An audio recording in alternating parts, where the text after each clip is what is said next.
Welcome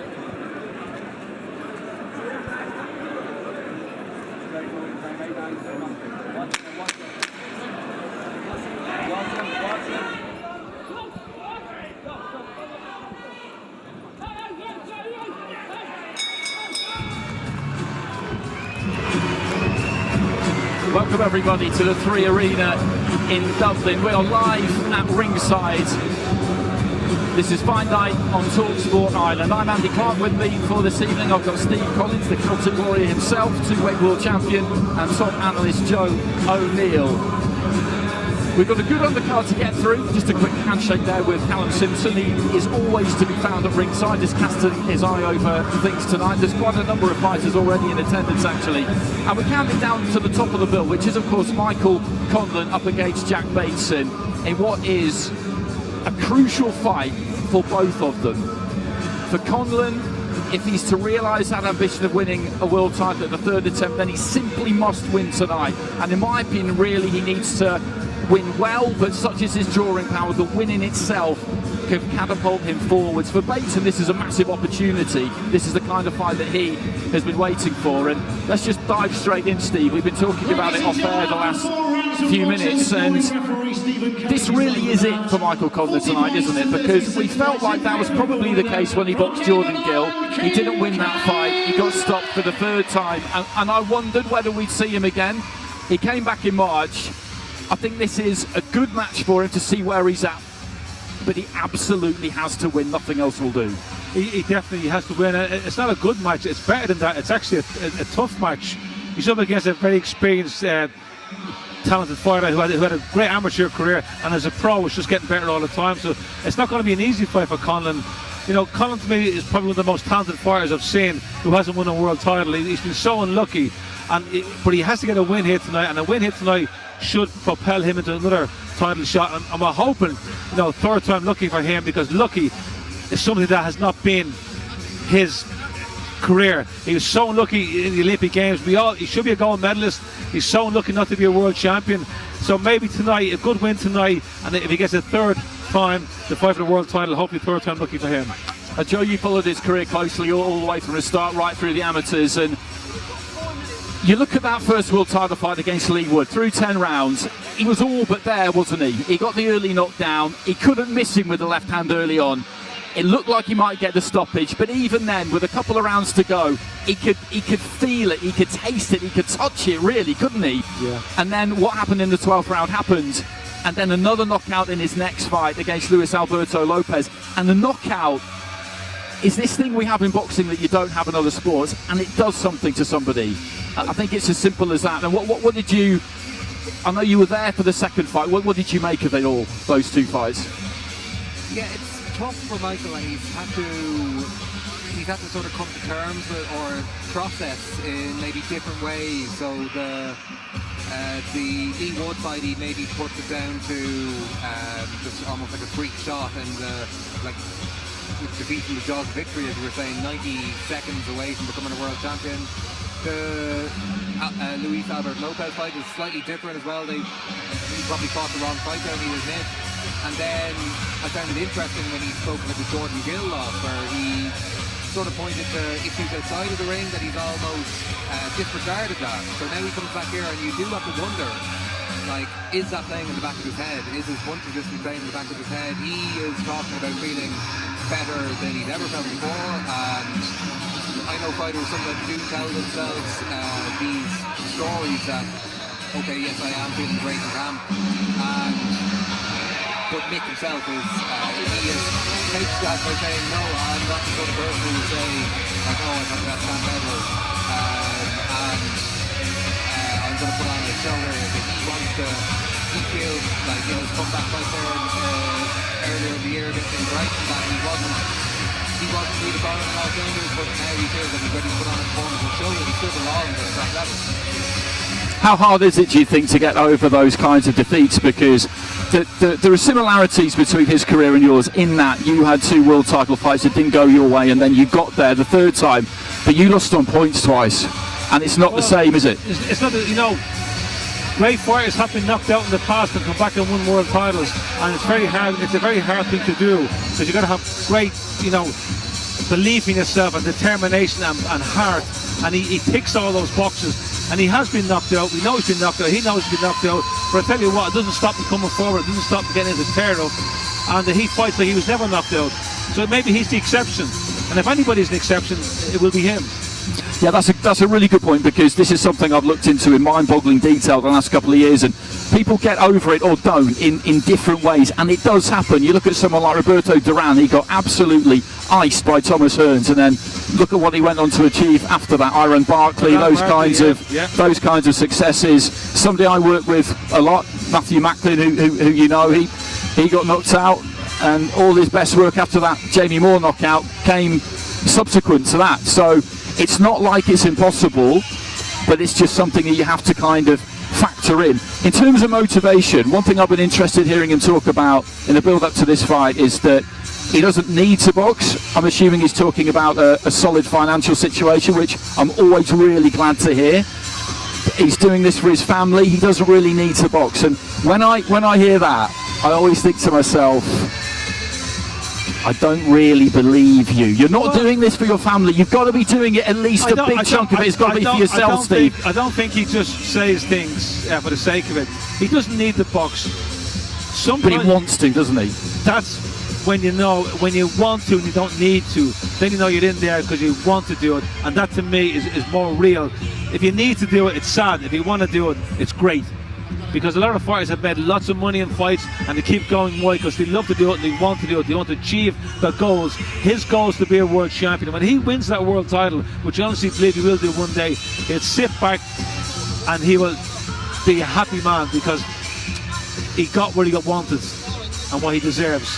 And that's it, isn't it? My point, Joe, really, I guess, was that finding motivation through your family is great, and loads of people do that, but in a sport like this, any elite level professional sport, but particularly a sport like this, it's got to come from you. You can't be doing it for other people. You have to be doing it for yourself as well. You know, can I say something cut across you? You see fighters who are win, knock everybody out, and throughout their career they're winning, right?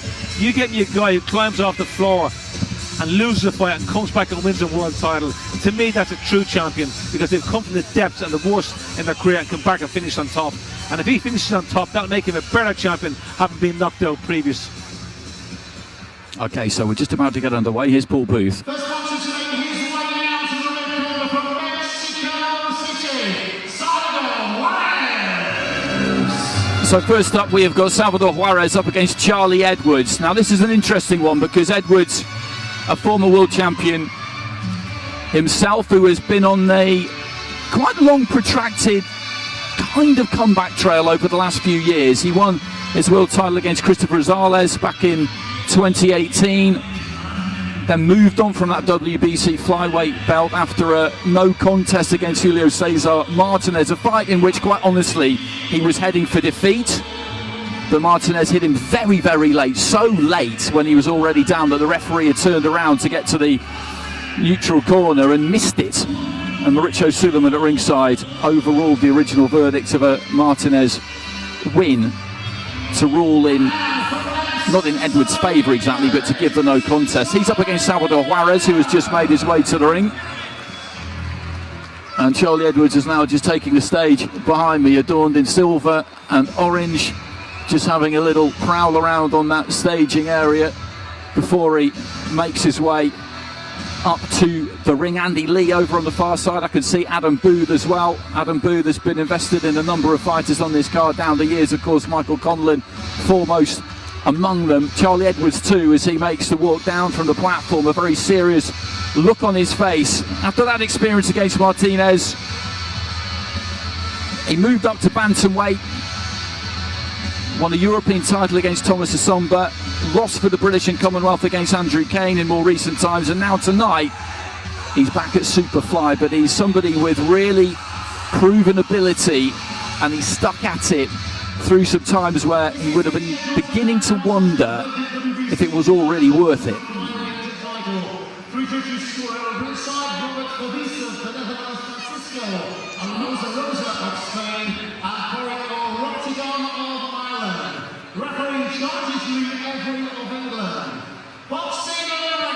On the scales at 116.8, wearing blue and silver tonight.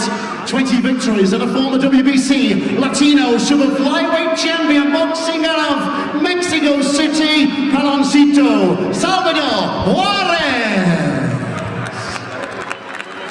And across the ring, boxing out of the blue corner, on the scales of 114.7. Tonight he's wearing grey and orange. 20 professional victories, including 7 big wins inside the scheduled distance.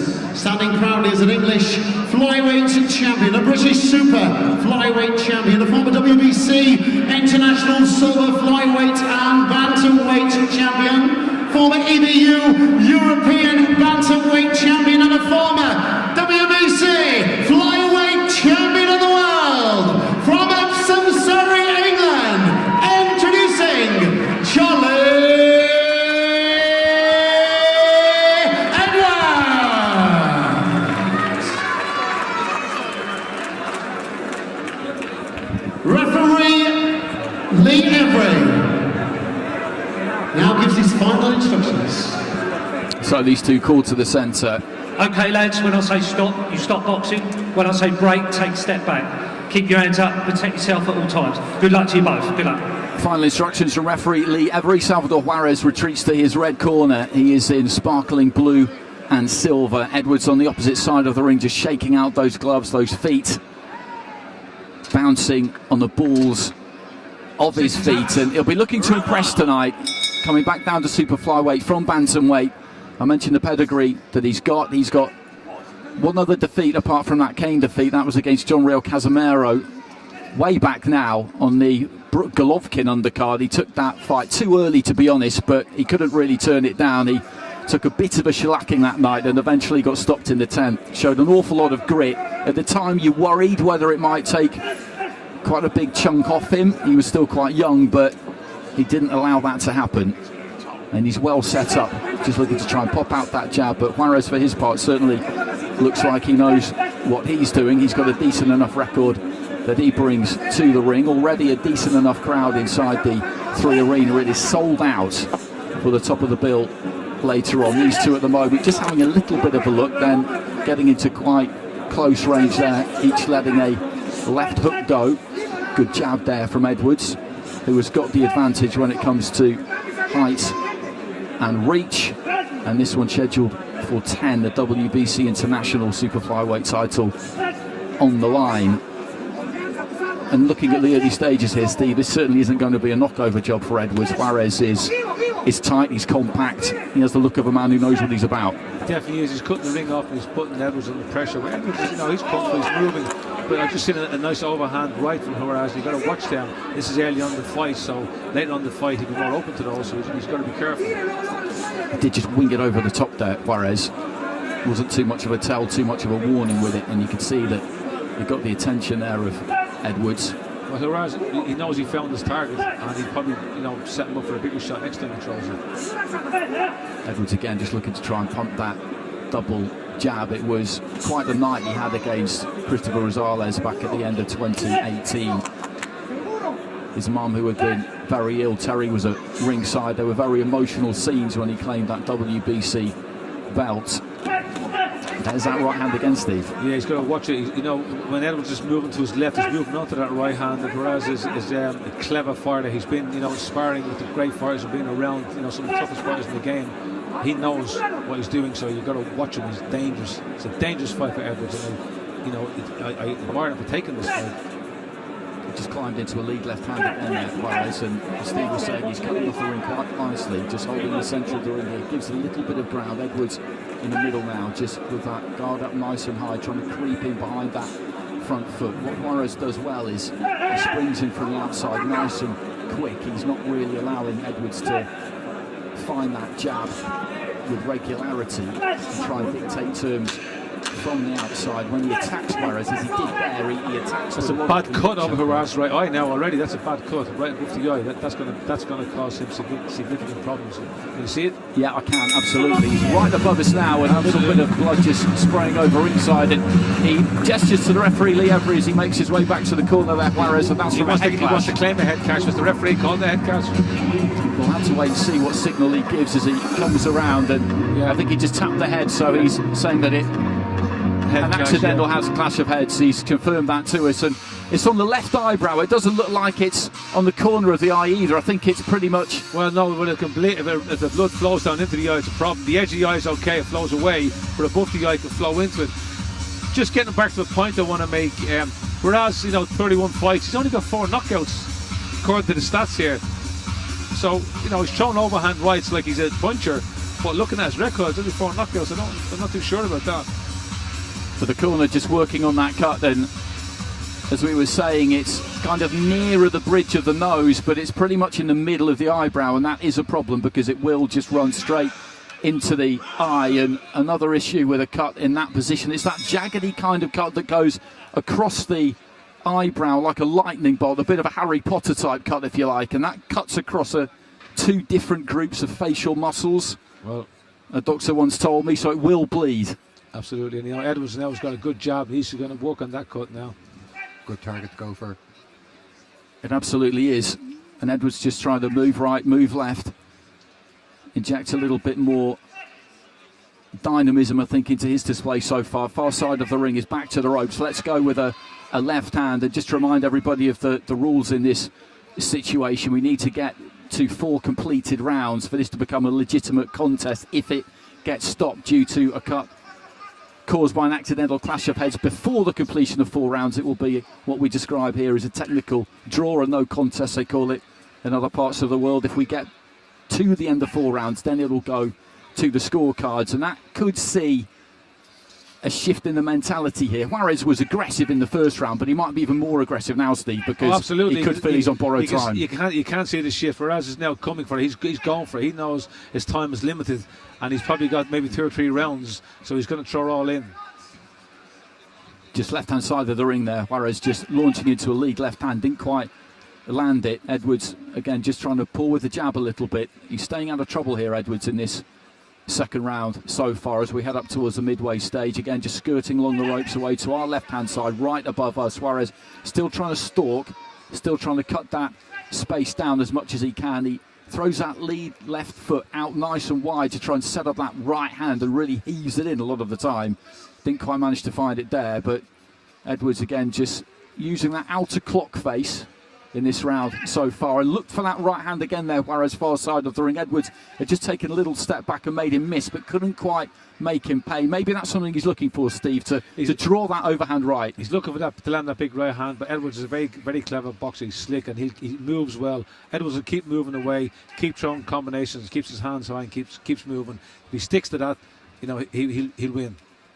Edwards looked a lot more at home at super flyweight than he did at bantamweight. I think he was just too small against Andrew Kane, and I know people weren't particularly impressed with the level of action in that fight, but even in the last 4 minutes, I think we've seen more than we saw in that entire contest. I think that's a very fair point. He went up from flyweight straight to bantamweight, and it's a big leap, and he'd been at the lower weights for a long amateur career, so he'd been suppressing his weight for quite some time. And at 118, I make you right, that fight against Andrew Kane, it was a tricky kind of a fight. There were those who were making a case for Edwards, but the man who was pushing the action and trying to make the fight throughout the course of it was Kane. And just looking at that blood which is snaking down the inside of the eye. Edwards has landed some nice right hands right on the cut. He's making it worse. Final few seconds of round 2. There goes the bell. A little look from Edwards towards Juarez as he retreats to the corner. Edwards having a much better round in that second round. Stephen Smith just sliding through the ropes. Those two have been working together for a good while now. Stephen Smith, very good fighter himself, of course, gathering a very, very tidy stable of fighters. Just giving the advice to him. Ryan Bennett over on the far side as well, just outside of the ring, part of that Edwards team. And in Juarez's corner, they've got the Vaseline out, they've got the Q-tips out, soaked in adrenaline, I'm sure, just to try and get that cut sealed up. It'll be a difficult job. It didn't seem to bother him too much in that round, but it was a round, as you say, Steve, where he just settled a little bit, Edwards, didn't he, and seemed to focus a bit more. Juarez came after him, came gunning for him, and he wasn't getting much success, so I think Edwards has handled the storm now in that round, and I can't see it going either way now, only Edwards' way. So Juarez is taking every single moment that he could on the stool there, which is understandable. The bell goes for the start of round 3. Edwards just feinting with that front foot, seeing if he can draw something from Juarez, and then just shooting out that jab. The first one landed, the second one didn't. Juarez tries to kind of swagger his way onto the inside, leads off with an uppercut, and then looks for that right hand over the top. Didn't quite manage to land it. Left hand side of the ring over towards that far side around the blue corner of Edwards. Juarez again with a tight looking left hook, but Edwards was no longer where he had been a split second previously. Juarez again with that same combination, but there wasn't all too much power in it. No, Juarez is just loading up and looking for the big shot, and he's telegraphing it now. Edwards again just stuttering in with that front foot, and then shoots that jab up, and then tries to turn over the right hand over on the far side of the ring, steps away as he does it. Make sure he moves off that punch, doesn't stand still and admire his work. Nice little combination at closer range there from Edwards, but Juarez again just inching and gets caught a bit square and a bit tall by a left hand there from Edwards, and he was rocked onto his heels there, Juarez. That was a good shot, and again another left hand lands. He's warming to it nicely here, Edwards, really putting his hands together. Looking for a long right hand there, Juarez, but Edwards has got those feet working well. He's giving ground when he needs to. He's making Juarez reach, and at some point, if he can get Juarez just to fall in, as described, Steve, he could make him pay, I think. Well, whereas, I haven't seen much blood from the cut now. They may have it under control, I don't know. But Juarez is coming forward, looking for to land the big shots, and he's leaving himself open because he's taking a chance. He knows he's going to need a knockout.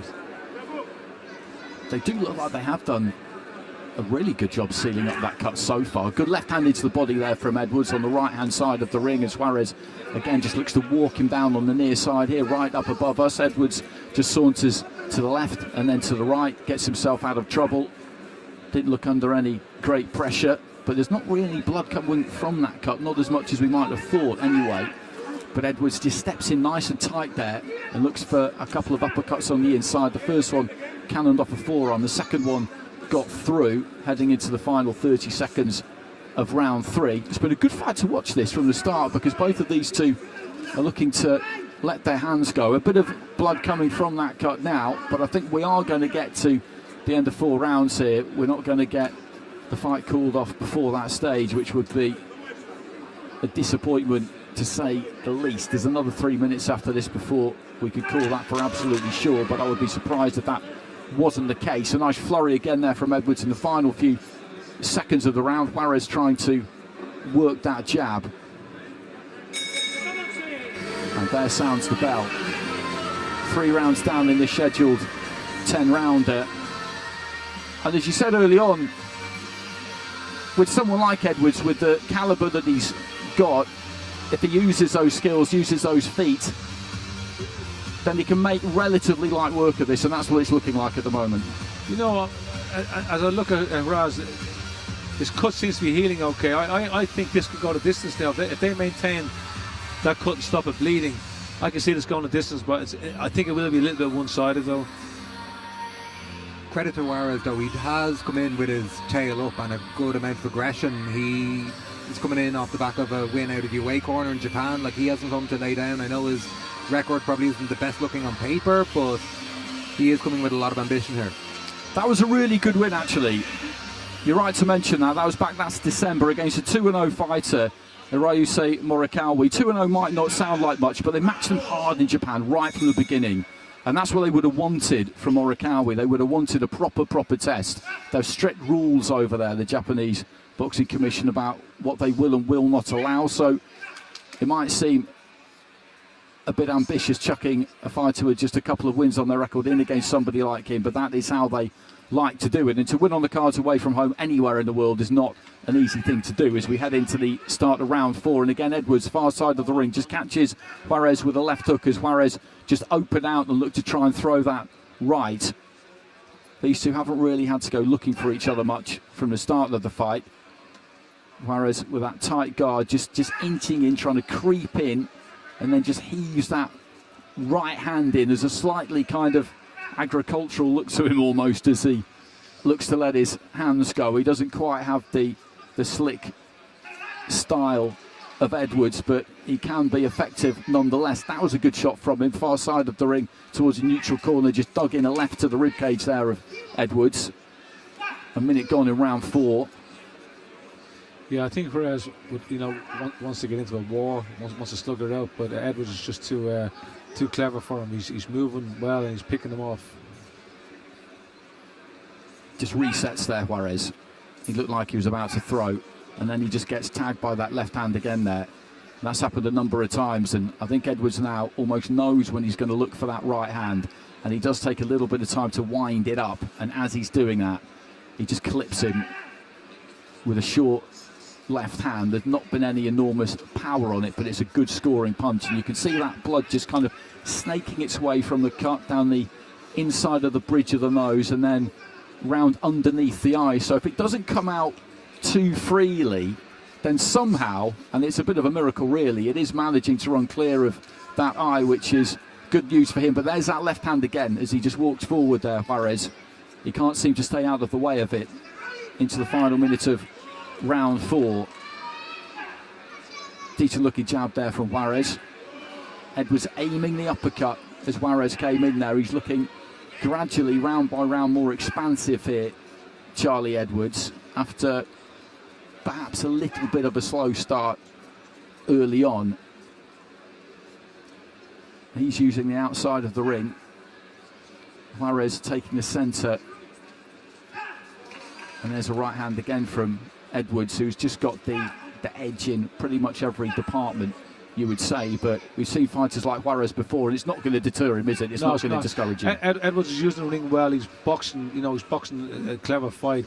Maybe if Edwards slows down later on in the fight, maybe Juarez will catch up with him. I don't know, but at the moment I think Edwards is in control here.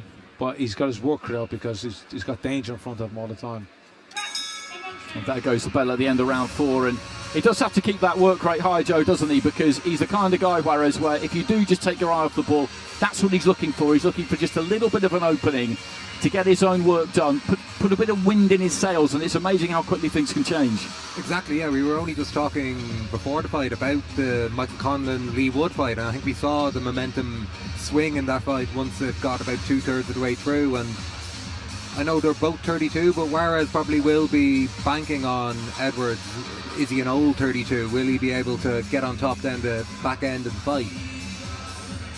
Juarez has been at this, as you would expect of a Mexican pro, for a long time. He turned pro at 17, 18, which is very, very common. He was matched hard early on, 1 win, 3 defeats and 2 draws after his first 6. So when you look at a record like 20 wins, 9 defeats and 2 draws, what you know really is that is a real record. It's a real record from somebody who hasn't had it easy, and he's on the road again here, and he's taken a 10-rounder against somebody who not that long ago was a world champion at the weight below, and I don't think he would have needed asking twice as we head into round 5. They're scheduled for 10. The WBC International Super Flyweight title on the line. Charlie Edwards boxing in silver and orange. Salvador Juarez of Mexico City in blue and silver. And the pattern, I think, here has been set now, really. Juarez will take the middle. Again, he just plants that front foot there and lets the lead left hook go. He tries to put a right hand off the back of it. What he's got to try and do here now, Steve, I guess, and it's easier said than done, is he's got to try and disrupt this rhythm that Edwards has really built up and try and take him out of his comfort zone. Absolutely, he's got to cut the ring off and try and draw Edwards into a fight. But Edwards is too clever. He doesn't want to get into a fight. If Edwards slows down, it gets tired later on, maybe that will happen. But you made a point there earlier about records. Records in Mexico. These guys, they're thrown in the deep end at an early stage in their career. they can fight at a day's notice sometimes over there. They can, lose fights and learn the trade as they mature, in their career and hit that late 20s. That's when they come into their best. But yeah, don't pay attention to Mexican records with losses, because a lot of these losses happen early in their career when they're starting out. Heading towards the midway stage of round 5, and they do start young. We've got Canelo next week up against Terence Crawford. He turned pro when he was 15. 15. I think about what I was doing when I was 15, and it wasn't anything as serious mentally or physically as that's for sure. Juarez just gathers those feet, cuts that distance down on Edwards, managed to land a left hand and then a right hand straight down the middle into the chest, which I think is probably a decent shot for him. He's got to get a hold of Edwards and just try and hit him. It sounds very basic, but the more glove he can lay on him with the more regularity, that might just slow him down a little bit in the way that he needs to. Guard up there from Edwards. I think Juarez now is looking a bit desperate. He's starting to, wing shots from too far outside. He's looking a bit desperate. He's looking for the knockout. And Edwards is a very clever fighter. He's not going to land them swings on Edwards. Nice little combination there from Edwards. He very briefly switched southpaw over on the far side of the ring. He's using every inch of it, Charlie Edwards, as he's tended to do throughout his professional career. Looking for the uppercut there. Juarez wasn't that far short with it, then just tried to sling the right hand over the top of it. But Edwards again, just a bit too cute, a bit too quick. He knows a little bit too much for Salvador Juarez at the moment. Final 10 seconds of round 5, albeit the halfway stage. The 3 Arena in Dublin, I would say at least half full already. People coming out to watch the undercard, and there's a lot of Irish interest in it after this fight. Kieran Molloy takes the ring, Glenn Byrne as well, and then a really interesting one for Senan Kelly in the chief support against Ben Marksby. That's a terrific opportunity for him to show everybody what he can do. It's amazing really to think that this is the first time, Joe, that Conlan has boxed as a pro in Dublin, because he boxed at the National Stadium here as an amateur in finals God knows how many times, and he's been such a big name in the sport for such a long time. But big time boxing has been quite slow in Dublin, I think it's fair to say, the last 10, 15 years, you could say, really. Katie Taylor, Chantal Cameron, those 2 really big fights came back here in more recent times. But these are the nights we need, aren't they? Because it is such a hotbed of boxing, this city. Exactly, yeah. We're starting to build a little bit of momentum with the 2 Katie Taylor, Chantal Cameron fights. And we had Callum Walsh here last year as well. For Michael himself, it's an important night. Like he's admitted that he's probably more well known in Dublin than he is in Belfast, even though he is a Belfast man. But just through that Irish amateur system and through the national broadcaster here, like, he was big news in Ireland, I'd say, about 15 years ago when he was coming up. And through so many things, he was built largely away from Dublin, and there weren't many big fight cards happening here. So it is very late, but we are finally getting the chance to see Michael in Dublin. So into round 6, and this fight is following the same course really that we've seen from pretty much round 2 onwards. That was neat from Edwards. He just dipped his knees as he moved in there and walloped Juarez into the pit of the stomach with a nice straight right hand. He has been looking to just add the odd punch onto combinations as we've been clicking through the rounds here. The corner, I think, will always in these kinds of fights just counsel a little bit of caution. They do want to let you off the leash, and they can see that their man is growing in confidence as the rounds go by. But the only way this can really go wrong is if you get reckless. So you've always just got to have that little hand on their shoulder as they get up off their stool, Steve, for the start of the round, and maybe just remind them, just don't do anything silly. We've got this. I know you want to enjoy yourself, but the win is the most important thing. No, he's boxing really clever, you know, and Juarez is not changing his style. He's doing the same thing coming forward. And he's starting to telegraph his shots now. There's a bit of desperation on his face, and he's just, you know, throwing wild swings. And Edwards is just it's too clever to be cut with them shots. Edwards, probably at 32, is too experienced maybe to fall into the overcorrection, looking to put on a show after the previous fight. He's keeping things slow and boxing to orders, I imagine. Switching southpaw again briefly. He's got plenty of experience going down the stretch as well, and Juarez is sticking manfully to his task here. He just has to keep the faith. He has to keep believing that at some point Edwards will slow down and that he will get to him. That is what you have to have in your mind. You cannot lose sight of that. And if you get to the final bell and you've given it absolutely everything and it just hasn't happened, then you can have yourself a good night's sleep, because you know that you couldn't have done any more. No, he is giving it. Juarez is giving it his best shot. He's trying hard as he can, but he's not going to slow down Edwards. The only way to slow Edwards down is start landing shots, but Edwards is not getting caught enough to be slowing down. Our fight coverage brought to you by Triker, Ireland's first hybrid fitness race league, as we head into the final seconds of round 6. A nice little dab of a right hand there from Edwards, and then he just wheels away, takes his weight onto his back foot and spins out of the corner, and that's been indicative really of what we've seen from him these last few rounds. The bell goes at the end of the round. Again, he's got a very handy lead here. He just needs to ensure that nothing disastrous happens in this last 4 rounds, but at the same time he will want to put on the show. All fighters do. If he could try and close this out with a stoppage, then I'm sure he would love to do that. He's only been stopped once in 9 fights, Salvador Juarez, so I don't think it's something that you want to be too gung-ho in pursuit of, because that is the kind of situation in which things can tend to go a little bit wrong. Stephen Smith just shaping a couple of left hands over in the corner on the far side.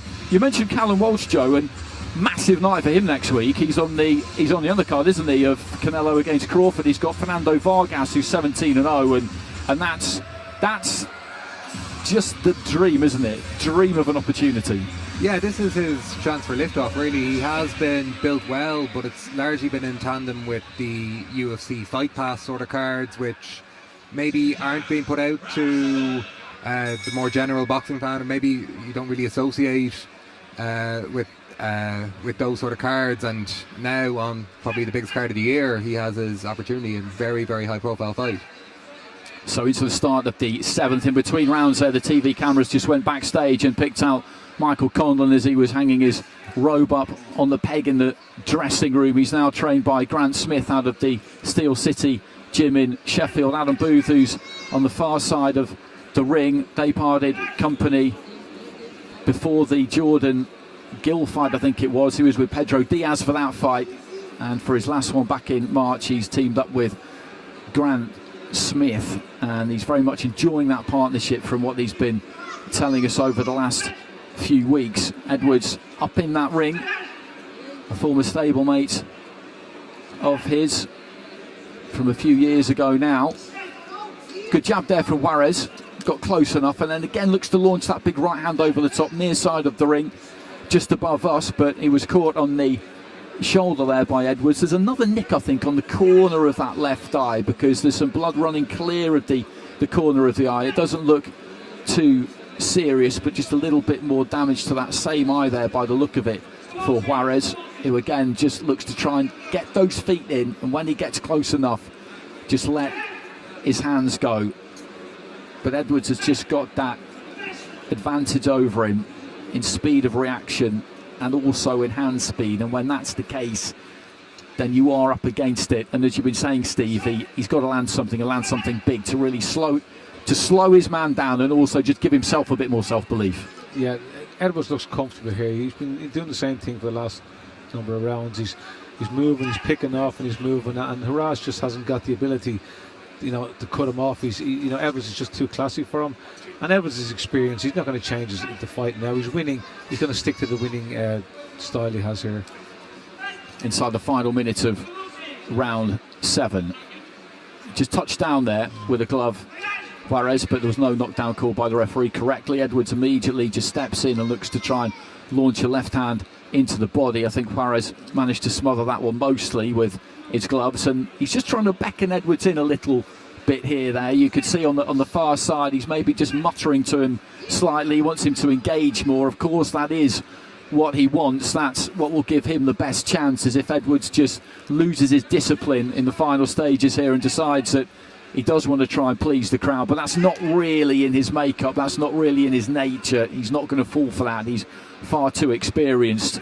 And again, just dips off to his left-hand side and digs a nice left hand into the body there, Edwards. as the final few seconds tick down in round 7. And we know the nature of Juarez's work. He is a road warrior.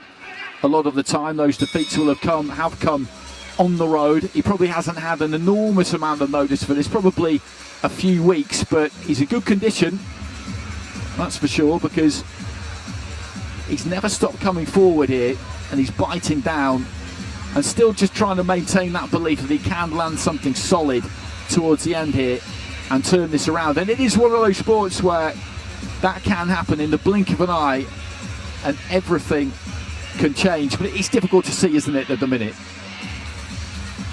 Yeah, I suppose he hasn't appeared too disheartened, but as Steve has said, he probably isn't changing up his approach as much as he could or should to try get through. And it is relatively, and I don't want to do commentator's curse here, but relatively easy for Edwards at this stage. Yeah, I predicted this earlier. It's got a bit one-sided.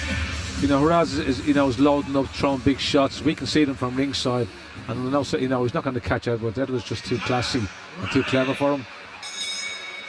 So 3 to go. They're scheduled for 10. The WBC International Super Flyweight title on the line, and with it, most likely a top 15 ranking with the WBC. They publish their rankings up to the top 40. They're the only one of the 4 major sanctioning bodies who do that. A lot of talk about belts and rankings in recent times and whether they may or may not become redundant in the near future. I personally don't believe that is going to be the case. I think there are far too many stakeholders attached to those organisations for that to happen. Just shaping with that right hand again there, Juarez, but he just doesn't quite have time to let it go. It's like he can see it, but he can't quite pull the trigger in time, and that's testament to Edwards, because the target doesn't stay in the hair triggers of Juarez for long enough, really, for him to let that bullet go and for it to find the target. Minute gone in round 8. Just a little bit of a background hum to the arena. That ring walk for Conlan later on will be quite something. I was at Falls Park in Belfast, I think 3-4 years ago now, for his fight against TJ Dehenny, and it's probably one of the best ring walks I've seen. He always comes out to the same song, to Grace, and it's one of those ones where you absolutely do not need to say a word if you're sitting in my seat. You just let it do the work for you, and I think this place will be absolutely fit to burst by the time that comes around. Midway through round 8, Edwards again just dipping off to his right hand side, landed an uppercut, and again just firing off a nice 1-2. You know, you got to give Juarez 10 out of 10 for trying. He is trying, he's looking for that shot, but with confidence I can tell you it's never going to land. Edwards is giving him a boxing lesson. He's too classy, and he's just too good for him. You know, Juarez is looking for this big shot, and it's never going to land. Well short with the jab there, Juarez, and again near side of the ring, just a few feet above us.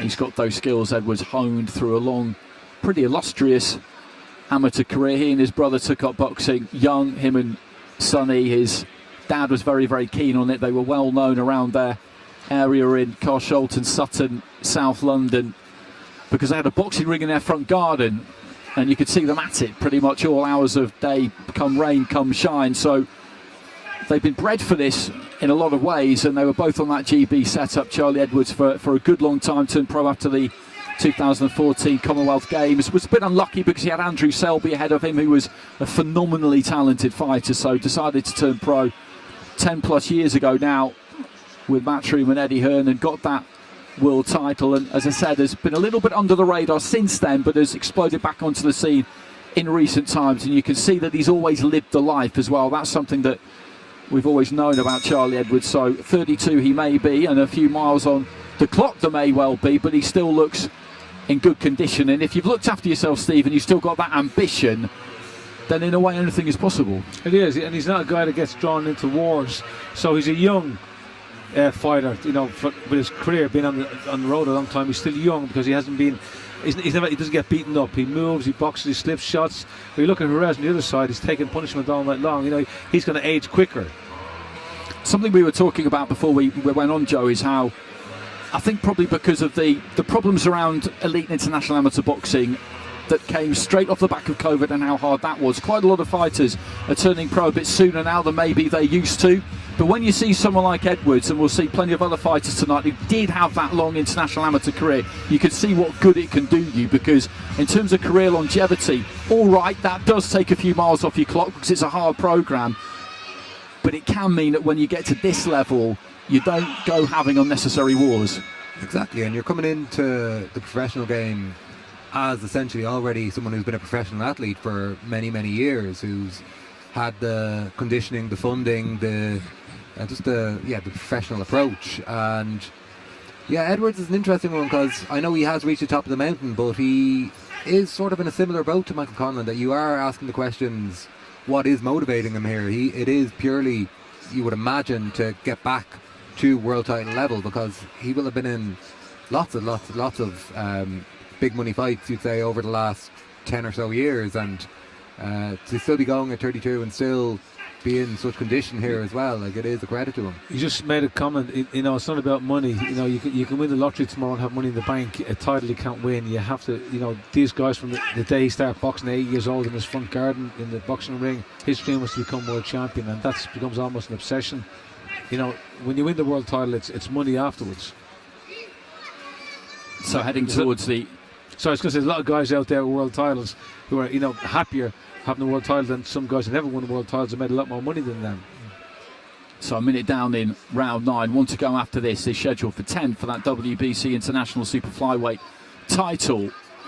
Nice uppercut there from Edwards. Just rocked back as Juarez came forward. Timed it really, really well. And that's the kind of class, that's the kind of stamp of authority that he's able to put on his boxing at times.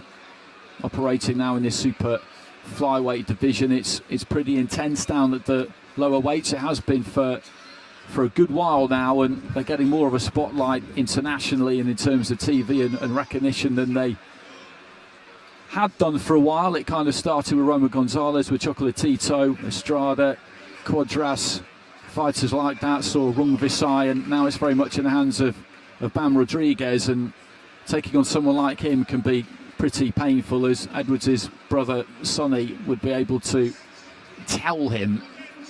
Sonny Edwards, who has now hung the gloves off after a career that saw him become a world champion as well, and Edwards on the far side of the ring there, just working off the ropes, turned southpaw, landed the jab, then turned back into orthodox and landed the left hand into the pit of the stomach. 40 or so seconds remaining in round 9. Right hand into the rib cage, and Juarez just coming forward again, left hand side of the ring, just continuing to gather those feet, try and cut down that distance, launch that right hand, but again there, it just doesn't quite get there. A couple of times in the opening round it did get there, and it got Edwards' attention, but he made the adjustment since then, and every single time he's thrown it since then, Juarez, either he's been caught by a left hand, or it's only really got as far as the shoulder. Edwards just been able to roll and tuck up, stick that chin in behind the shoulder and stay out of trouble. So another round safely negotiated by him. He's 3 minutes away here from claiming that ranking belt and getting another win on his roster. Joe, I'm interested to see Kieran Molloy tonight as well, because I saw him quite a lot in the amateurs. I remember seeing him win a silver at the European Under-22s in this just fantastic venue in Italy, this sleepy little town on the coast where they've got 2 open-air rings. It's one of my favourite ever trips. He exited the amateurs sooner than people probably thought. As I just remember it, he thought he was going to go to the World Championships in 2021, and then he didn't, and he decided to turn over. He's 11-0 now, a decent enough rate of activity. But he needs something, doesn't he? That fight against Casey Benjamin, scheduled for Galway outdoors, was supposed to have been it over the summer, but it didn't happen. And he's in this position where he needs a spark, he needs a bit of lift-off. That's exactly it, and people might forget that he actually beat Paddy Donovan, who was fighting for the world title next week in the 2019 Irish final. And then, as you mentioned, yes, he was... I suppose Aidan Walsh was chosen ahead of him for those world championships, and now he's in the pros, and yes, he just needs that one big fight to sort of kickstart, because 11 fights in, he has done his apprenticeship. So into the final round, the 10th and final round. It's been a good display from Charlie Edwards. He caught a couple, as we said, in the first round. There was that head clash as well, but since then he's dictated terms. He knows exactly where he is in the ring. That's a quality that he's always had, and I've not seen too many people really knock him out of that comfort zone. Casimiro was one, but that was when he was a young fighter, and the other was Julio Cesar Martinez, who on his night, and he's still a force, but on his night, particularly at that stage, was such a handful. I think he had a few problems making flyweight by then, Charlie Edwards. And Martinez that night got on him, got after him right from the start. And the finishes I described earlier was controversial. It was quite correctly changed to a no contest after originally being given as a knockout to Martinez. But that's the only time really where I've seen Edwards struggling to find an answer when he become a really established fighter. Just digging his toes in there and looking to try and shoot that right hand down the middle midway through round 10. You know, I don't think Edwards has lost a round here. He's really put on an amazing boxing exhibition. He's such a good boxer. Juarez just got no answer for him. Looking for that right hand again, Salvador Juarez. As we've been saying throughout the course of the fight, the will has always been there from him, but the skill is very much lying with Edwards. And when you have a skill differential like this, then you can have all the will in the world. It's unlikely to make too much of a difference, or it's unlikely to make enough of a difference. It's too much of a gap to bridge really into the final minute of round 10. I think you'll get a good reception at the final bell here. This is a good crowd in Dublin. They know what they're watching.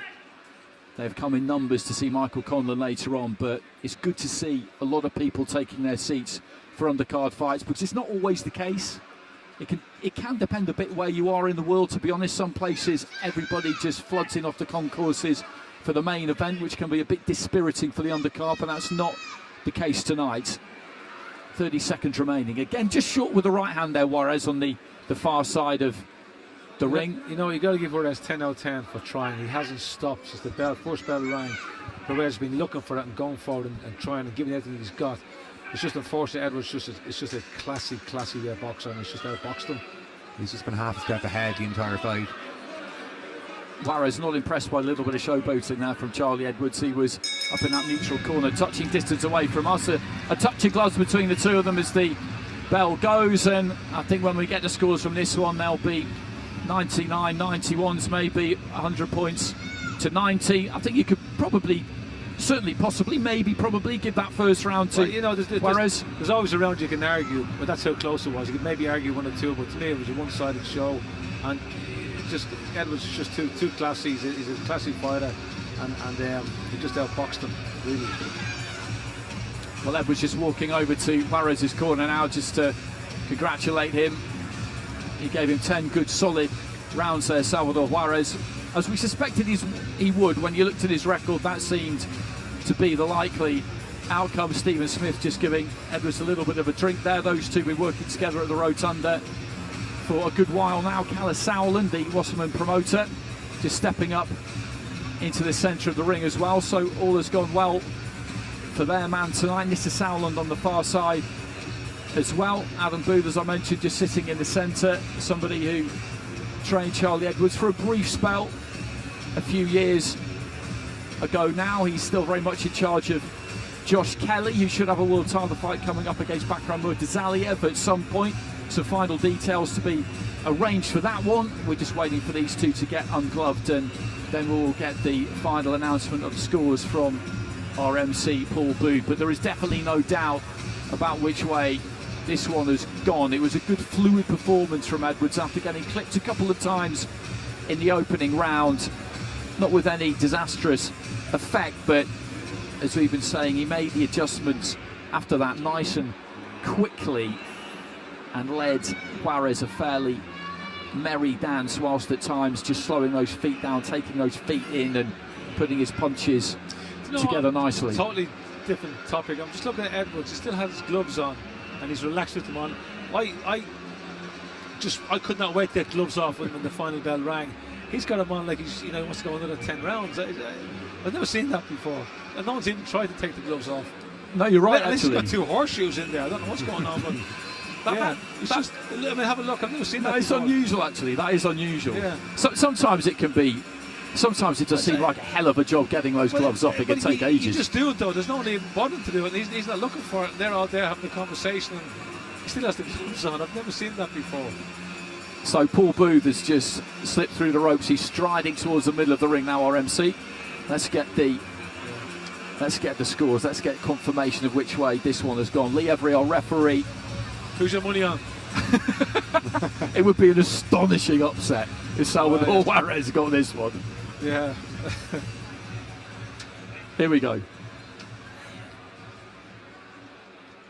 Thank you, ladies and gentlemen, for 10 rounds of super flyweight boxing. We go to the judges at ringside. Francisco Alosa Rosa scores about 96 to 94. Robert Vervis and Porrick Ortigan both have the bout scored at 99-91. All three judges score in favour of the winner by unanimous decision tonight, leaving the ring as the newly crowned WBC International Super Flyweight Champion from England, So Charlie Edwards gets it by unanimous decision. Two scores of 99-91, so 9-1, one of 96-94. Yeah, I just got to say that. Who gave it 96-94? He gave it 2 rounds, Edwards. Who was that? Did you get That was Francisco Alosa Rosa. Right, okay. He obviously came over in the same plane with them and probably drinks in the same bar back home because I don't know what's going on there. That's disgraceful. That was. I questioned that judge and I wouldn't have him back in here again. That's totally ridiculous. Yeah, I mean, I agree. It's very difficult to see how you could find 4 rounds there for Salvador Juarez. He must have really been is. given the scorecard before it started. There's something not right about that. You know, it's a boxing organisation, WBC, they're huge. They have mega shows and all year round, and they got this clown in calling them results. I don't know what's going on. I'd get rid of him. Well, I'm just going to have a little. If I ever fought for the title, I guarantee you, unless he's on my side, if he's on my side, I'd pay him to, to judge it. But if he's not, I wouldn't have him near ringside. Well, he's back for the main event. Oh my God. He's back for the main event. What's You his won't name? be too pleased to hear. What's Francisco Alosa Rosa. Francisco Alosa Rosa. Is that his real name or is that a nickname? Well, I've seen him around plenty of times. That is in fact his real name. Yeah, I don't know where he came from, but send him back. I wouldn't let him near the ring for the main event. So next up we've got. Not qualified. Next up we got Kieran Molloy. Kieran Molloy will be the next fighter we see in the ring against Nordine Toure. We're taking a short break here on talkSPORT Ireland, though. We'll be right back for live commentary of that fight.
6 rounds. Firstly, to make his way to the red corner from Helsinki, Nordin Torre.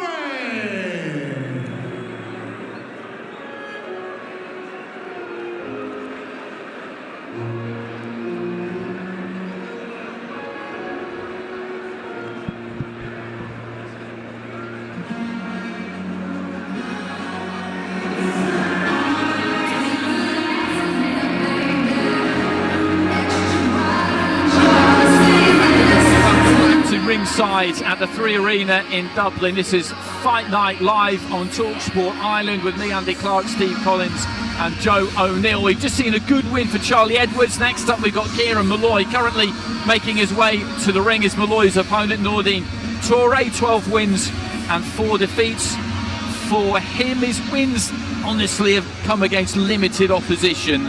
He was out for about a 3-year spell during his career until October 2024. So from about mid-2021 to late 2024 he was out. He's come back with 2 fights since then as he just walks up the steps along to my left-hand side, bounces off the ropes on the far side, then the near side, decked out in a sparkling gold and red robe and shorts, just salutes all 4 corners of the 3 Arena. A perfect professional fight record from Galway, Ireland, Kieran Molloy. And you can tell from the background noise there that Molloy brings some good support. I remember seeing him in Germany when he was 2-0 in a handball arena on the outskirts of Hamburg. It was the night that Poddy McCrory gave Leon Bunn, the home fighter, a terrible beating at short notice. It was a great away win. Kurt Walker and Kieran Molloy were on the card as well, and on my side of the ring behind me there was this huge travelling support. There were loads of tricolours. They'd all fancied the trip. On the far side of the ring there was basically a load of German bikers. It was that kind of night. It was a great night. I don't know what everybody got up to on the Reaper Byrne in Hamburg afterwards, but I can tell you it would have been lively stuff. But Molloy has got that kind of support. He's got the ability to sell tickets. We were hoping we would see that really come to the fore as he just walks up the steps away to my left-hand side, back in Galway, outdoors over the summer against Casey Benjamin. It was absolutely the kind of occasion and challenge that his career really needed. Unfortunately for him, it didn't happen, and he's just having to just stick at it and keep the faith that that opportunity, that big test, is going to come. Charlie Beat over in his corner, based out of Adam Booth's gym down in Surrey, just giving him a quick drink. Good evening and welcome. Ladies and gentlemen, viewers joining us live, free and exclusive on 5 Action, coming to you from the amazing 3 Arena in the amazing city of Dublin. This is Salem from Asylum Boxing, bringing return of the Mick. Now, a welterweight contest. This bout scheduled for 6 rounds. Scoring referee is David Irving of Belfast. Boxing out of the red corner, wearing yellow and red this evening. On the scales officially at 147.5 pounds. 12 wins, including 6 big wins going inside the distance. He now boxes out of Helsinki, Finland, via way of his native Mamobi, Ghana. Introducing Nordin Torre.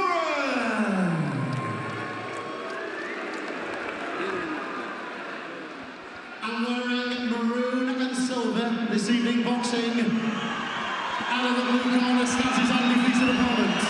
How do you pronounce the second name? Over 200 wins in the amateurs. He stands proudly as an 11 times national amateur Irish champion.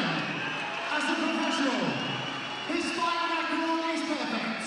11 visits to the ring, 11 victories, with 6 big wins going inside the scheduled distance. At yesterday's weigh-in, he scaled an official 146.6 pounds. Boxing out of Galway, Ireland, introducing Kieran Molloy.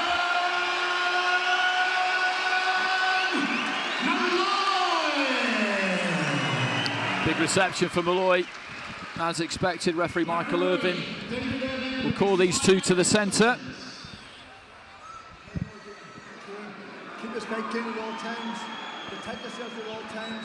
Whatever I say, it must have been. The usual kind of final instructions there from the referee. A touch of gloves between the two of them up in the centre of the ring. Maroon and silver are the colours for Molloy. Gold and red, the colours for Toure. As we discussed, he was hoping for something else in the middle of this year. Molloy, as he settles into that southpaw stance in the middle of the ring, his feet planted nice and wide. It didn't quite materialise. It would have been disappointing to him, I'm absolutely sure about that. A little bit demoralising, possibly. The rate of activity since he turned pro, given that he's reached 11-0 in 3 years, has been okay. He was with Top Rank to start with, as was Kurt Walker, as was Paddy Donovan, actually. None of the three of them are currently. Michael Conlan was at that stage as well, and he's now also with Wasserman. But it's a long and winding road, a professional boxing career. Lots of things will happen that you don't like. Lots of things will happen that you need to adjust to. You just have to work at it day in, day out, believing that your chance will come. And he's got the opportunity here to show people on a good stage what he can do. He looks nice and settled, just holding those hands, that lead hand particularly, quite low. Toure, as I said, has got the wins against quite limited opposition, and the defeats have come when he has ventured out on the road in the main. Left hand there from Molloy landed, but then a right came back from Toure, which just caught him as he was pulling his weight onto that back foot. He's got good balance to him, hasn't he, as a fighter, Steve Molloy. He's got that nice wide stance that gives himself that base to punch from. He is well anchored to the floor. I'm just watching Toure. Toure comes in and carries his head a bit low. I honestly think that Molloy could have a lot of success here with the uppercut. If you watch Toure come in, he kind of hangs his head down a little, facing the ground, and I hope, you know, Molloy here could have success with his uppercut if he works it. Toure just trying to climb in behind a big lead left hook there. Molloy just skipping backwards. Nice, loose, easy feet, and this is what you get. Although he got caught with a lead left hand there from Toure. We discussed the benefits of a long international amateur career boxing at that kind of level and what it can do for you, and what it's done for somebody like Molloy and so many others like him is that he just looks very at home in there. He looks very at ease in there. Just trying to get that jab away every now and again. Currently, though, just using that lead hand as more of a distraction, just varying the height of it, trying to just block the vision at times of Toure. You know, Molloy's got a style, he's a southpaw, and Toure, you know, southpaws are not very common fighters to come up against. But what's unusual about Molloy is he's a southpaw that comes forward. Most southpaws like to, you know, win fights in the back foot, but Molloy comes to you, so Toure wouldn't be used to this kind of style. Toure has certainly come in good physical condition. As he comes forward there, he throws that right hand, and he did exactly what Steve was talking about. He comes over the top of that front foot, and his head just goes flying forward. He doesn't really have too much control over it, so if Molloy can just take that little half step back and time him as he comes in, then he could do some damage. Nice and side on there, Molloy, taking the centre of the ring. A right hand over the top there from Toure, just plants himself on his chest at the conclusion of the round. But a good opening 3 minutes there for Molloy. Charlie Beat leading the corner over on the far side. Neil Dempsey just leaning in between the ropes. The cut man just wiping that Vaseline down on the eyebrows. And you can see the pedigree, can't you, when you see him box, Joe? And we discussed it towards the end of the previous fight. It would have been very, very disappointing what happened, or rather what didn't happen with that fight against Casey Benjamin. But the game is a game, isn't it? And when that happens, you've just got to keep going. But you would like to think that they've got something lined up for him, because he does need it, doesn't he? He needs to be challenged, I think. I don't think he's really going to be challenged tonight. No, exactly. And even though he does have this amateur pedigree and he did fight at senior international level, he did turn pro relatively young. He's only 26, which is relatively young in this game. Yeah, absolutely. You know, the fighters last longer nowadays. You know, they train more scientifically, and the diet's better, and they train, you know, more scientifically, as I said earlier, and it just seemed to last longer. So into the start of the second round, and Molloy just aimed a long left hand to the body, just about reached with it. He looks for that right hand again there, Toure. He commits to it when he does throw it. He gets quite low when he throws it, but the balance isn't always there, and it wasn't there either. The feet cross. He just signals to the referee that he was caught round the back of the head as he kind of marauded his way in centre ring. Molloy's looking to whip that left hand down the middle. Whether it lands just above the belt line, square on the belt, up around the chest, he's not too bothered. It's a nice sharp looking punch. I was looking into Toure, and he only picked up boxing as an adult. He escaped to Finland as a refugee 15 years ago and found boxing there, and you could see just how unorthodox he is compared to Molloy, who hurt him there with the left hand. That was a good shot from Molloy. I think part of him looking awkward in there is he's in against a good southpaw and he just cannot work him out. Left hand again there from Molloy. So if he started boxing as an adult 15 years ago, an adult's 21, what is he, 36, 37 years old? 34, he picked it up at 19. So. Oh, okay. He's only young. Another left hand into the torso there from Molloy. He's just trying to pin Toure back on the ropes a little bit there. Toure recognised that left-hand side of the ring and just managed to work his way off them. You just get the feeling that Molloy could click through the gears here almost at will and just raise the temperature. He doesn't need to do it all at once. There's nothing wrong with taking a little bit of time. Left hand right on cue there, just catches Toure off balance. His feet went from underneath him. He touched down. He didn't go down completely, but the referee standing in front of him there, Michael Irvin, and gets to the count of 8, wants to see him put those gloves up, wipes them off. He looks okay, but he was caught by that left hand, and Molloy there just let his hands go, and that's what he needs to do here. He's got a minute remaining in round 2.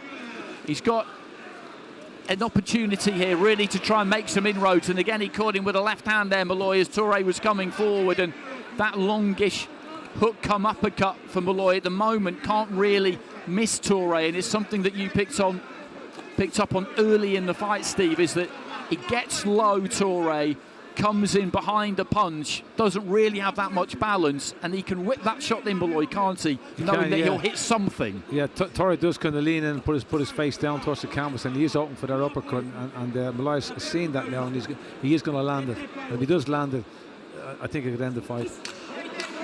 Into the final 30 seconds of round 2, and it's been a difficult one this for Toure. Initially I felt like that left hand maybe didn't hurt him too much because there seems to be a slight balance issue there, but he doesn't look completely solid to me as he goes back to that corner. I think it maybe took a little bit more off him than I thought. It was the far side of the ring. It was a big winging punch that he slung in quite wide there, Molloy, as he just allowed an exit for Toure to Toure's right, our left as we look at it, and then as he looked to take that exit, he just slammed the door shut. And I'm looking at Toure in the corner.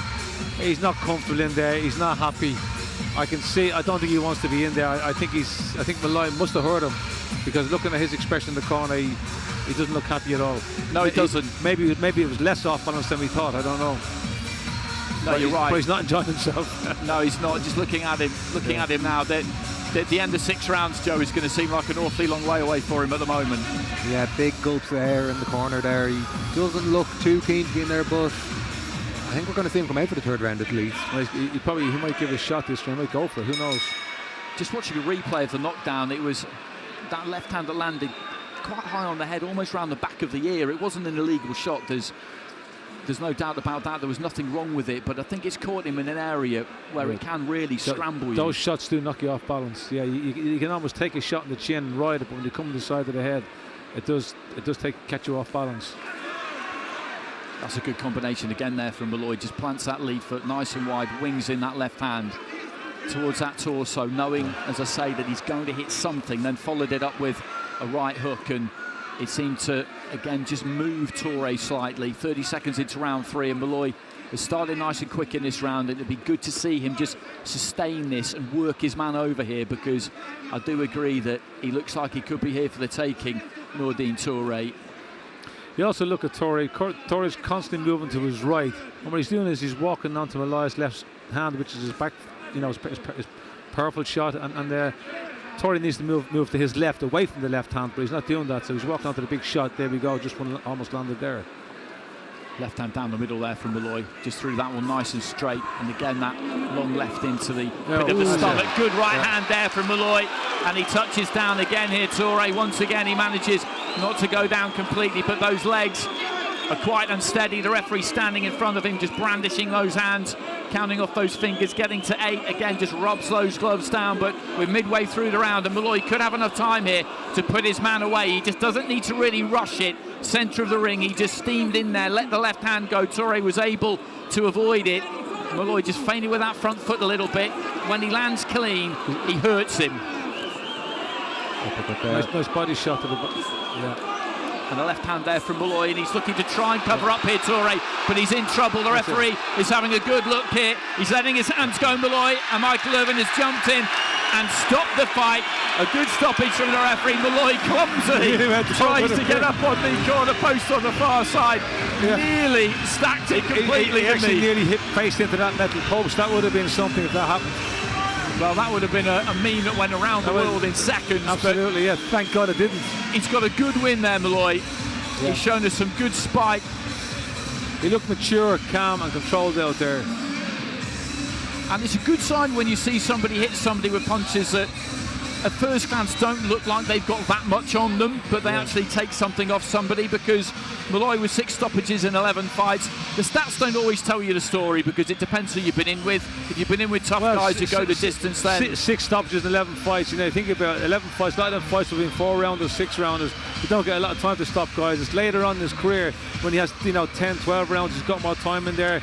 We have a better chance of stopping guys when they have longer rounds. So, we had this discussion earlier. Records can be deceiving, especially when you look at the Mexican fighters. Exactly, and when he did turn pro initially with the Conlans, his power, Adam Booth was saying it as well, his power was meant to be off the charts as well, and maybe just against opponents who were shelling up, and as you were saying, Steve, short fights, that it is misleading. He probably is one of the bigger punchers in Irish boxing at the minute. And that's a well-timed right hand that finished the fight. We're just looking at a replay of it now on our screen in front of us, and he was just opening out to throw a punch there, Toure, and I think that was partly his downfall. The right hand landed. Again, it was quite high on the head, and it put him down. Toure, to his credit, both times that he went down, didn't go down flat on his back. He managed to put out the glove and to an extent stay on his feet, but at that stage, the writing really was on the wall. Toure didn't come to roll over. He was just unfortunate. He was up against a good fighter, and he was just outclassed. He came to the fight, but he's not in the same class as Molloy. So these two just getting their gloves taken off. There's plenty of people up in that ring in the Molloy corner, in the Molloy business, and I'm sure that they'll be working hard behind the scenes, everybody, to get there's enough shorts there for a football team, isn't there? There is. Good 5-a-side team there. Actually, I'm counting 6, 7 now. Wow.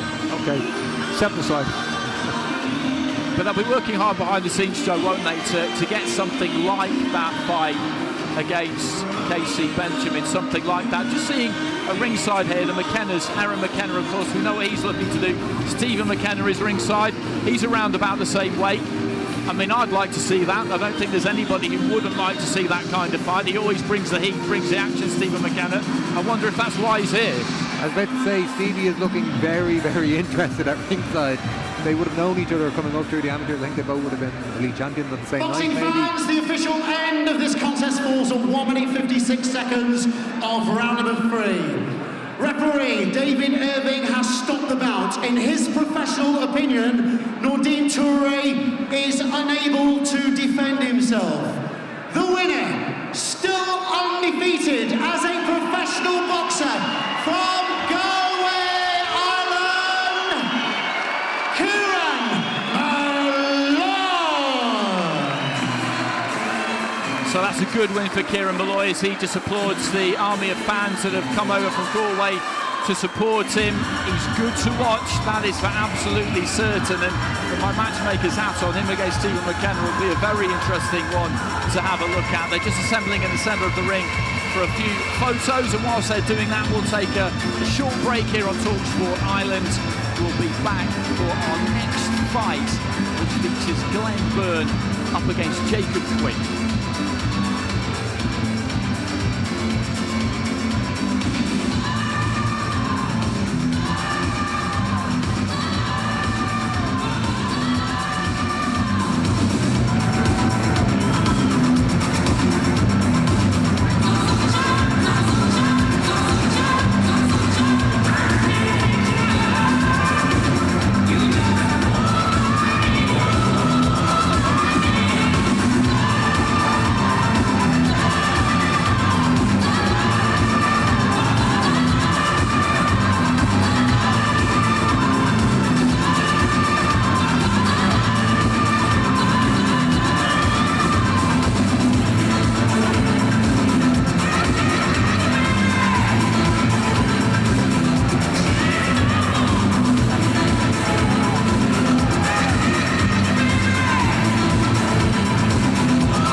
It's a scheduled 6-round contest, and firstly, to make his way to the red corner, from Huddersfield, Yorkshire, England, Jacob Quinn.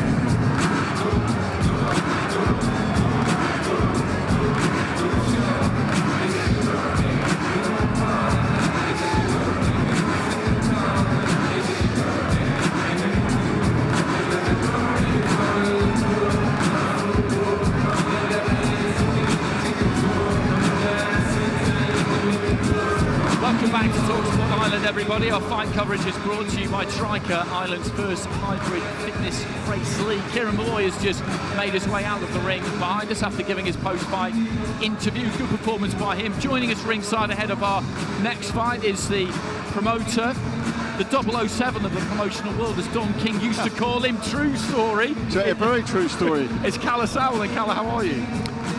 Listen, I'm just so excited To the blue corner. to be in Dublin promoting a boxing event. It's a phenomenal story.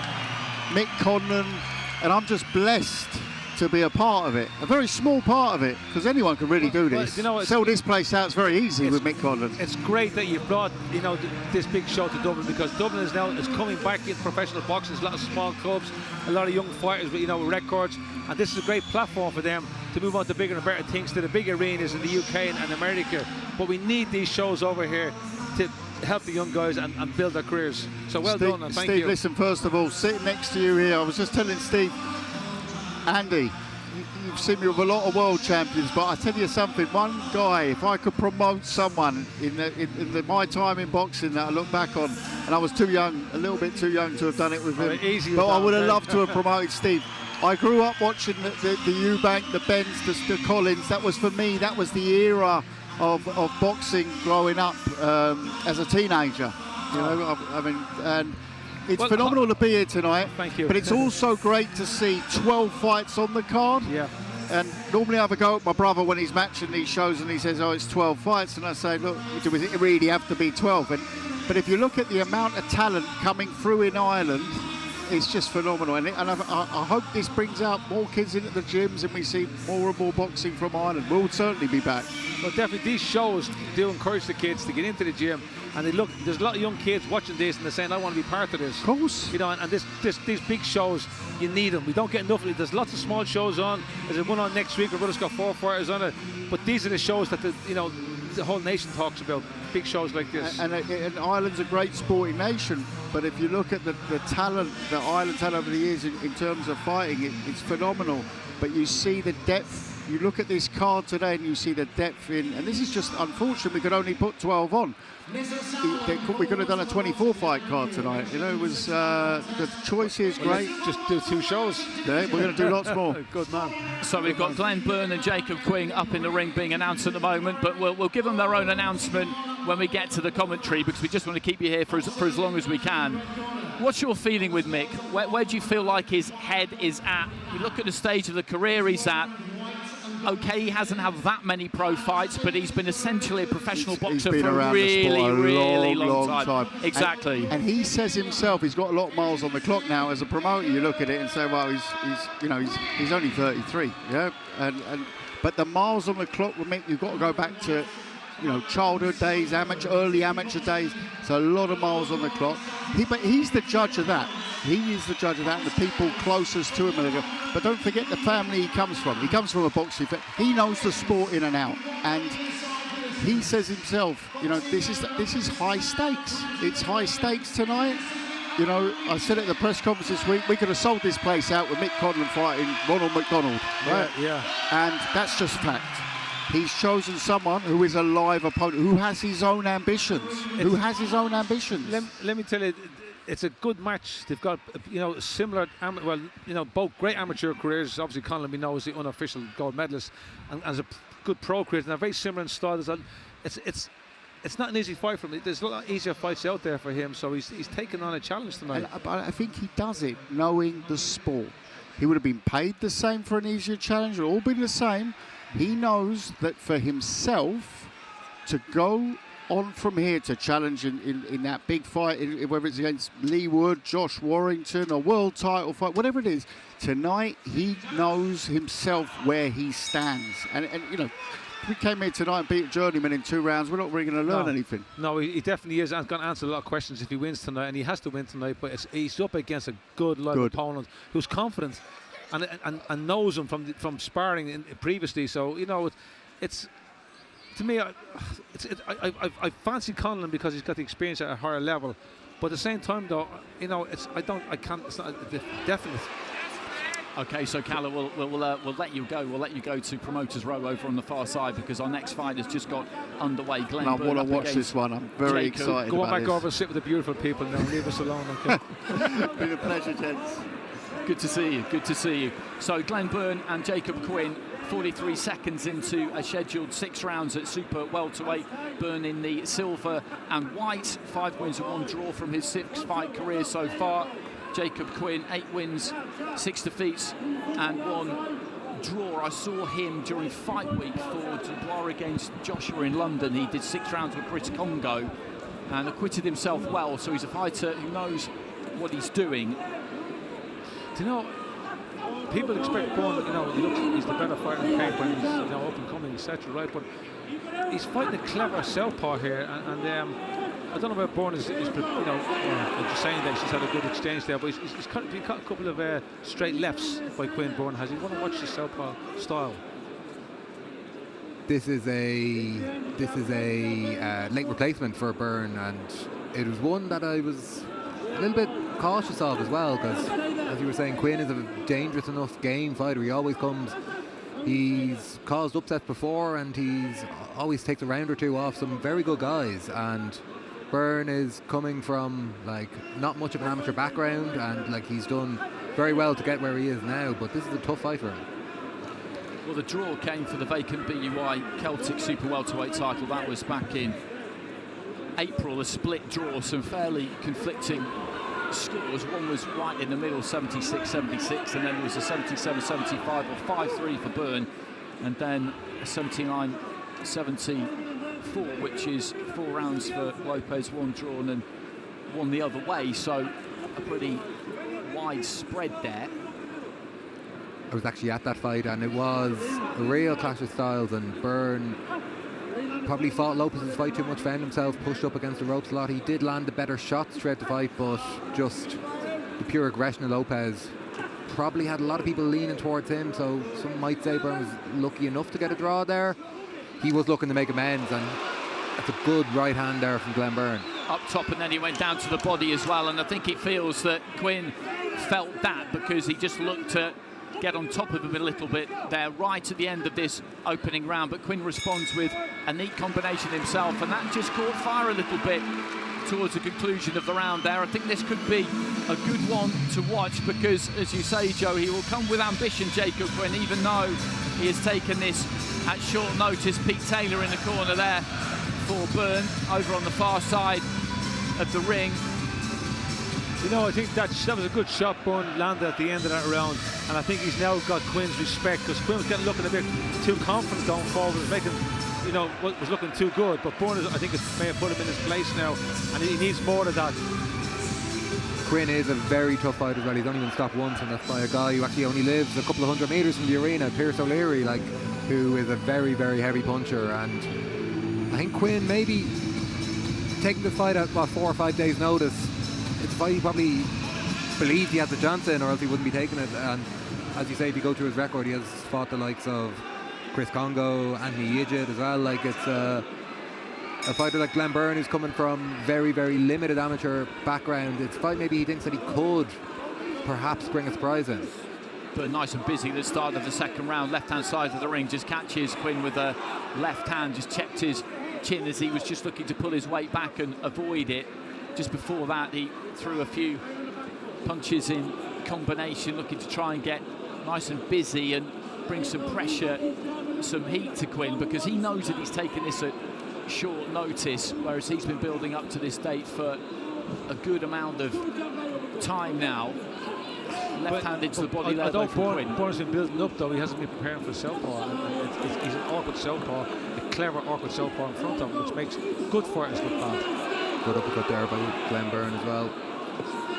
The crowd just finding their voice off the back of that one. Right hand on the inside as well, and then a right into the body. But Quinn comes back with a left hand of his own. But Byrne just beginning to outmuscle him a little bit on the inside there. This is good pressure from him.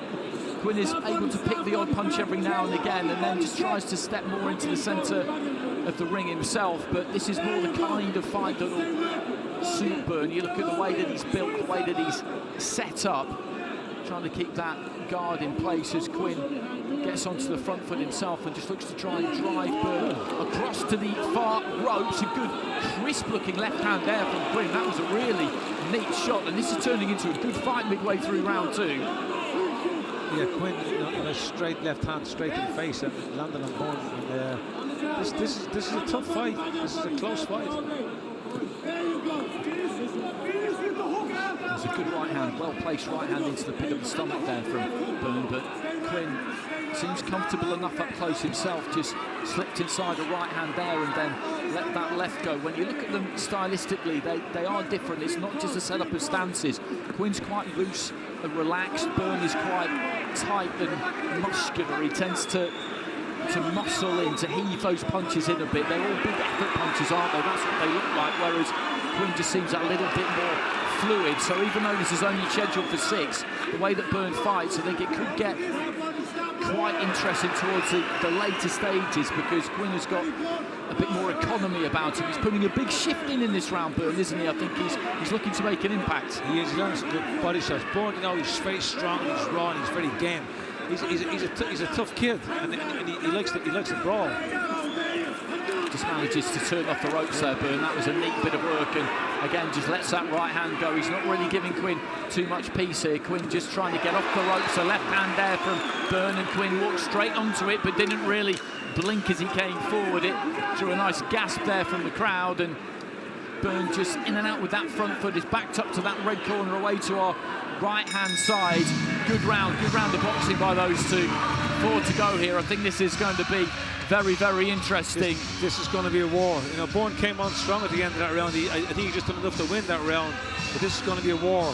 You know, these guys could have fought in a phone box. They're just, nobody's backing up. They're going to stand toe to toe and train. Credit to Byrne. And trade. Sorry, I said train and trade. Credit to Byrne on his conditioning as well. Like, he will admit himself, a few years ago he wasn't in the best of places. He was probably up close to 100 kilos. Was drinking way too much. There during the week he celebrated 3 years sobriety, and he just poured himself to lots of very very long background. He wrote himself with his Jay Byrne and Taylor.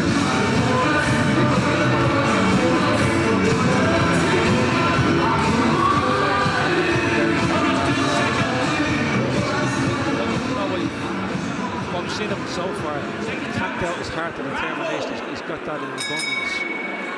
Just looking at that Quinn corner away to my right hand side, it's a really experienced corner too, and they were just giving him plenty of technical, tactical advice there, and he's well capable of taking it on board, because he's one of these guys who he's won some fights out of the home corner. He's taken some tough fights on the road. He looks to try and box pretty regularly, but he definitely still has some ambition, and you can see that in the way that he's fighting here. He's the B-side here, he knows that. He's not been brought here necessarily to cause an upset, but he, I think, believes he's capable of doing it, and he's at that stage where he's not really bothered if winning means that the phone doesn't ring. He's not quite fully into that away corner fighter mode yet. No, Quinn is definitely the most experienced of the two, and he's clever. He doesn't take too many shots. But Byrne's determination and raw style, they're both hard guys to fight. There definitely is a niche there for the sort of journeyman that if your prospect isn't up to it or isn't on his game, he will get beat. I know heavyweight we had Kamil Sokolowski a few years ago, who was everyone's second favourite fighter, I think, at one stage, and I think Jake Quinn is sort of in that mold too. He's looking to win here. Good left hand from him, and then followed it up by popping a nice jab, but Byrne not deterred, just sends in a good solid looking right kind of uppercut, then dips his knees and throws on straight down the middle. That little right was a touch low, I think. He doesn't give any kind of reaction there when the referee signals to Byrne to keep the punches up. But again, it's good work rate, good punch output from both of these two as we just passed the midway stage of round 3. As Byrne just gets on top of Quinn and just imposes that physicality a bit, walks him back towards that neutral corner. That could be the kind of ploy that works for him, even over 6 rounds. He's very strong, Byrne is. He's physically very strong at this kind of fight. With his advantage is staying close and maul Quinn and physically, make it as physical as he can in close quarters. This is suit Byrne.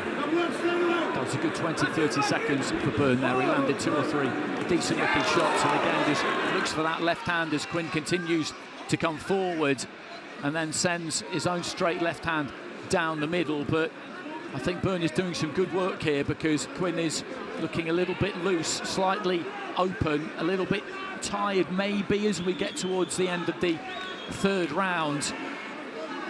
Yeah, definitely it's Byrne's advantage to keep this fight at close quarters and just use his strength and just, basically maul Quinn, rough him up. That's his style.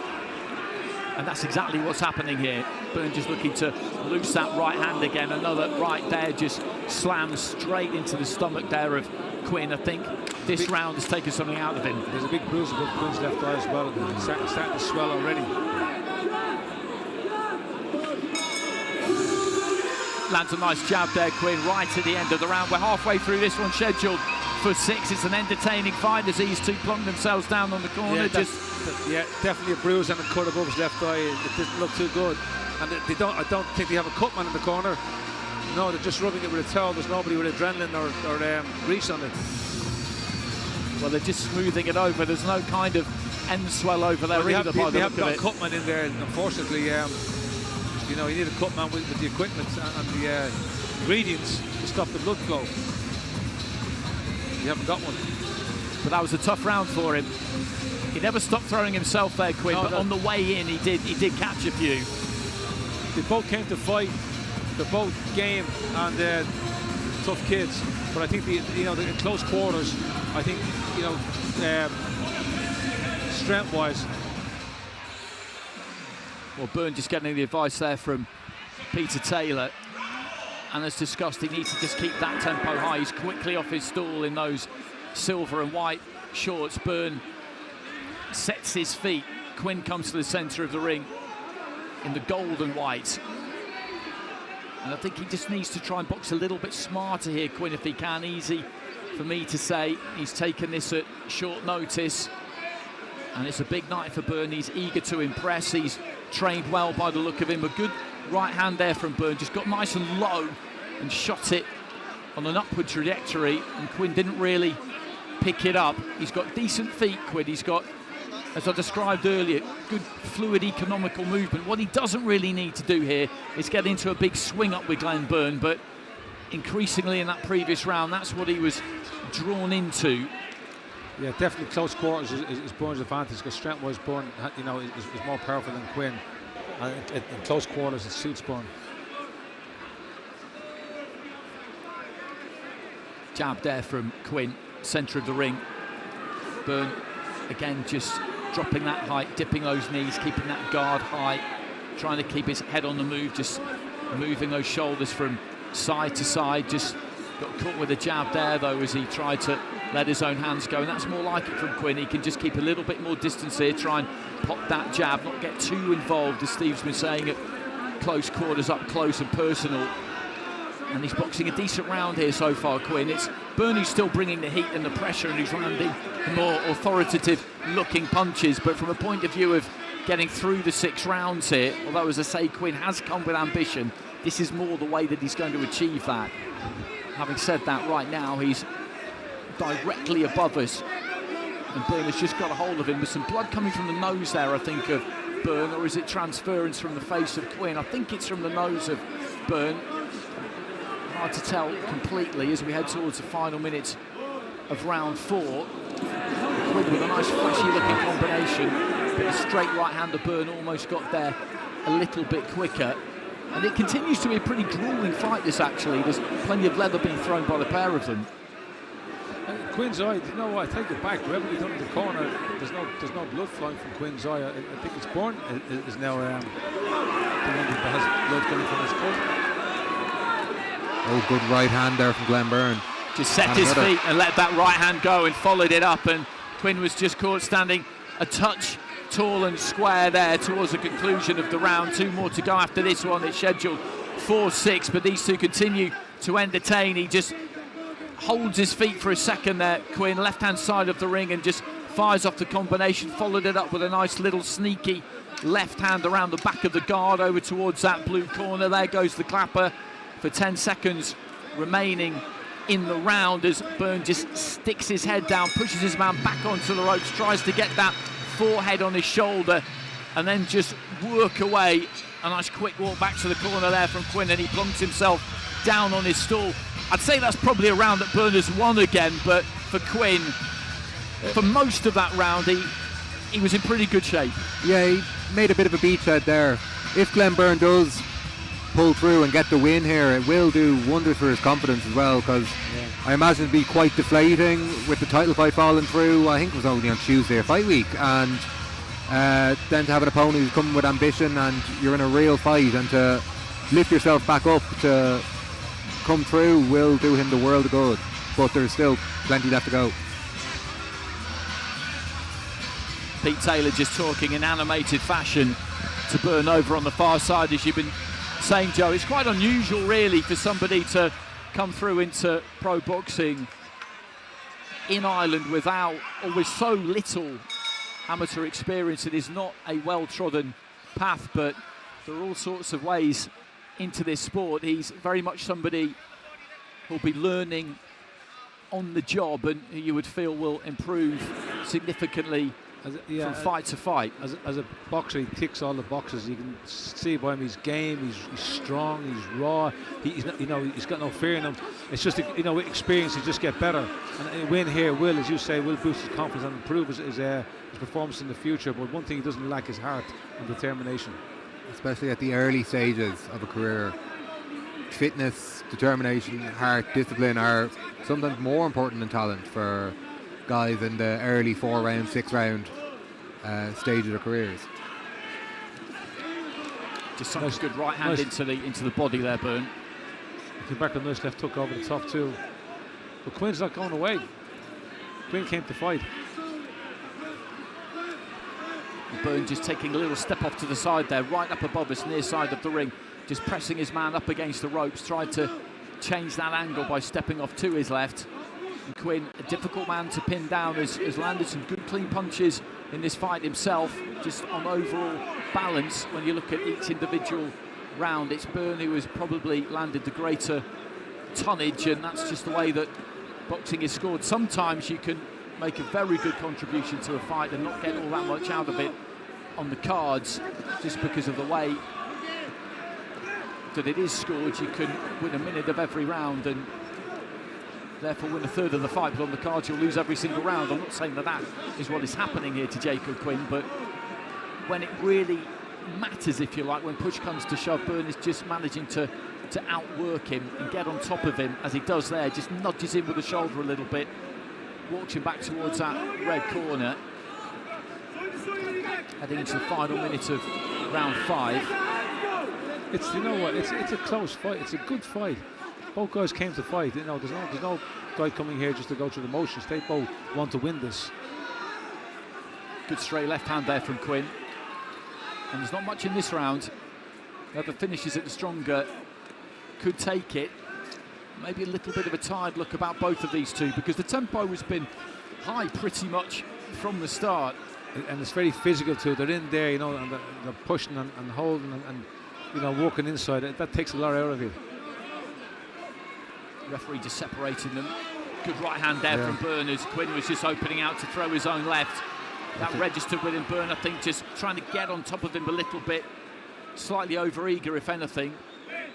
That's a round-winning sort of shot there as well, when it's so as close as it is. He's landed some good shots on Quinn. Quinn takes a shot. Quinn's got a good chin. Left hand, short left hand from Quinn as Byrne was coming forward. There goes the bell at the end of the round. Just one to go here. Just looking over on the far side of the ring, some of the past champions just taking their seats. We've got Ryan Burnett, a unified champion at bantamweight, Belfast fighter. I commentated on those two fights against Lee Haskins and Janat Jakianov. Sat next to Andy Lee, who was a WBO middleweight champion, of course, with that stunning finish against Matvey Korobov, now a celebrated trainer. Burnett's training fighters these days, isn't he? And I think actually it was one of his guys, James Freeman, is it, who was talked about as being an opponent for Glenn Byrne, but that one just kind of fell out of bed for reasons that I wasn't really able to get to the bottom of. But it's always good to see fighters, isn't it, pop up in the corner, because they've got so much to offer. Yeah, exactly, to just stay involved in the sport through, whether it's through media work or training and helping the next generation of fighters. Ryan has been, and as we see him there, embrace Adam Booth and take a photo.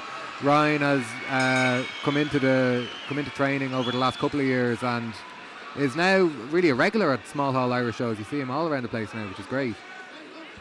It's the 6th and final round here. It's been a good fight, a good fight to watch. And these two again just in front of each other, centre ring. They haven't had to go looking for each other at any stage. A nice little rapid combination there on the inside from Quinn. Byrne just looking to move in and out with the feet a little bit. Sometimes when you look at that footwork, you can see that there's been a lot of drilling going on. It's not coming absolutely naturally to him just yet, but these instincts get ground in over a period of time, and that's the kind of stage I would say that he's at in his career at the moment. There'll be a lot of hard work going on behind the scenes just to try and make all of those boxing reflexes second nature to him. Nice left hand there from Quinn, kind of over the top court. Byrne high on the head. Oh, good shots from Quinn though. Byrne left hand on the inside. Byrne looked a little bit troubled by those, I thought. A little bit of a wrestle as they sink into the ropes on the right hand side of the ring. Byrne just manages to get free and then rattles a few off to the rib cage, and there's a good harpoon looking left into the gut there from Jacob Quinn, and he's come to really give this a go in this final round, because there have been close rounds here. I would say that Byrne has probably edged the majority of them, but that's just my opinion from down here. The referee is the one who's scoring this. Byrne just leaning in again, just trying to impose that physicality on Quinn, but Quinn just sticking the shoulder in and managing to get his way off the ropes briefly there. I think we're set for a good finish here in the final minute. Setting his feet and letting that left hand go again there, Quinn. He's been nice and busy in this 6th and final round, the visiting fighter. You know, they've taken on a really good fighter at short notice in Quinn. This was a big challenge for Byrne, and he's working really hard. It's a close fight. It's a close fight. I had Byrne just ahead going into this round. This round is, Quinn's having a good round here. This could end up a draw. 40 seconds remaining. He just looks slightly outside of the ring there, Quinn, and I did feel towards the end of round 3 that he might be starting to feel it, but he's managed to stay with it. He's got that same kind of expression on his face now as he did then, and if he can just close this out, this final round, then we'll go to the scorecards and we'll get what we get. Again, there's some more blood coming from somewhere. I think maybe it's the nose of Byrne. I think it is bleeding the mouth as well. Yeah, it's been that kind of a fight, hasn't it? Right from the start, it's been intense, it's been physical, the tempo's been high, the punch output has been high. Yeah, Quinn's had a good finish to this round. I think this, you know what, I had Byrne ahead going into this round, but this was a good round for Quinn. I see a draw.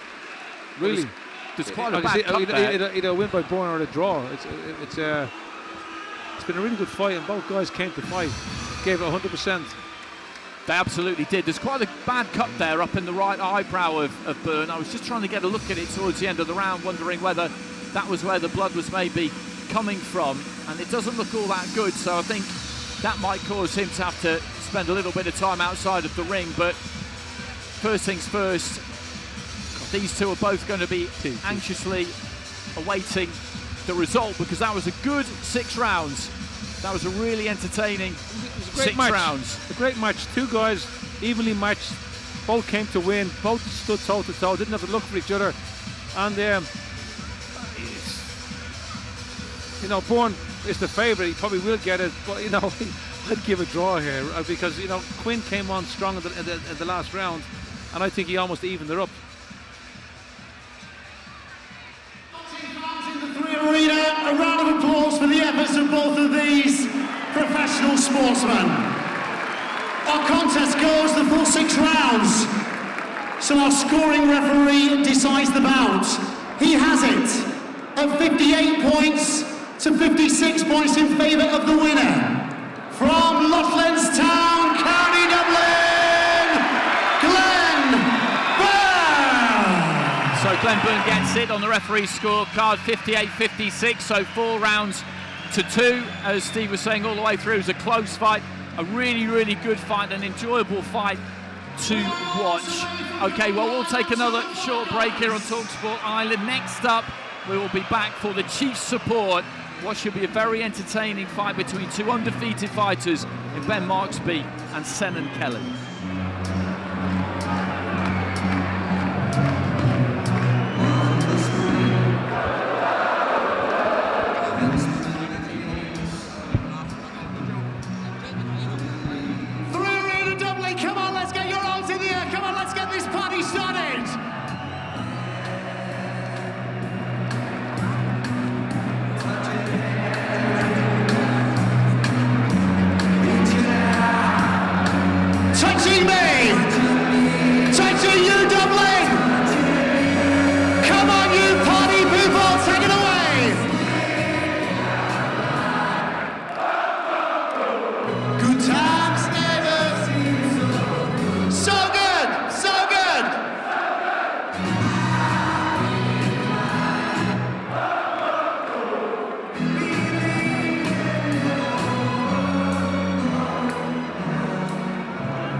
What a night, everybody. What a night. Keep it going. Keep that music going. Come on, let's get some karaoke on. Come on.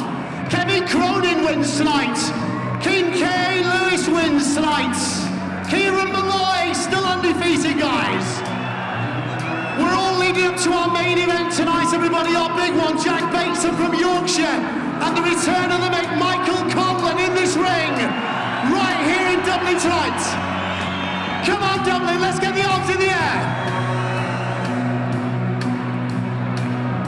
Touching hand, reaching out,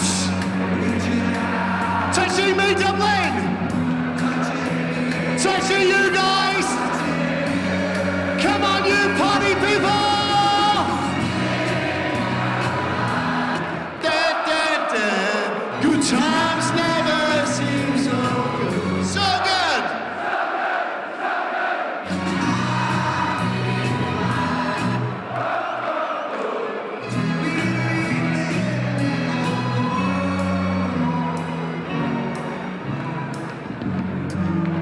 Live on Channel 5, everybody, moments away. Watched by millions, not only in Ireland, but right around the world. We're going to get ready to raise the roof, everybody. Come on, you party people, one more chorus. Caroline. Good times never seem so good. So good.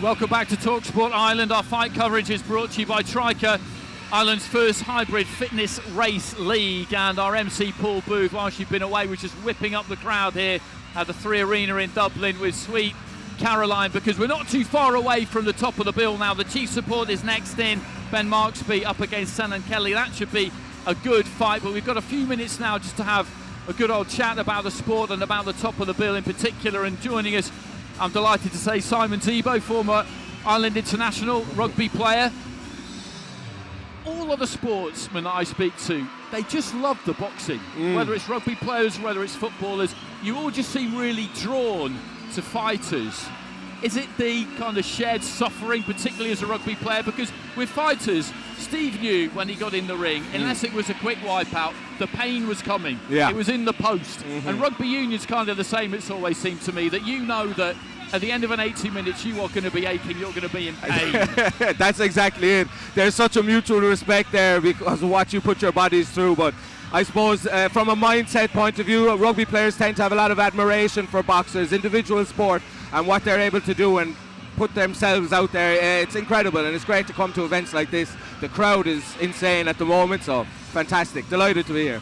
Well, I think rugby is rough, tough, and it's too much for me.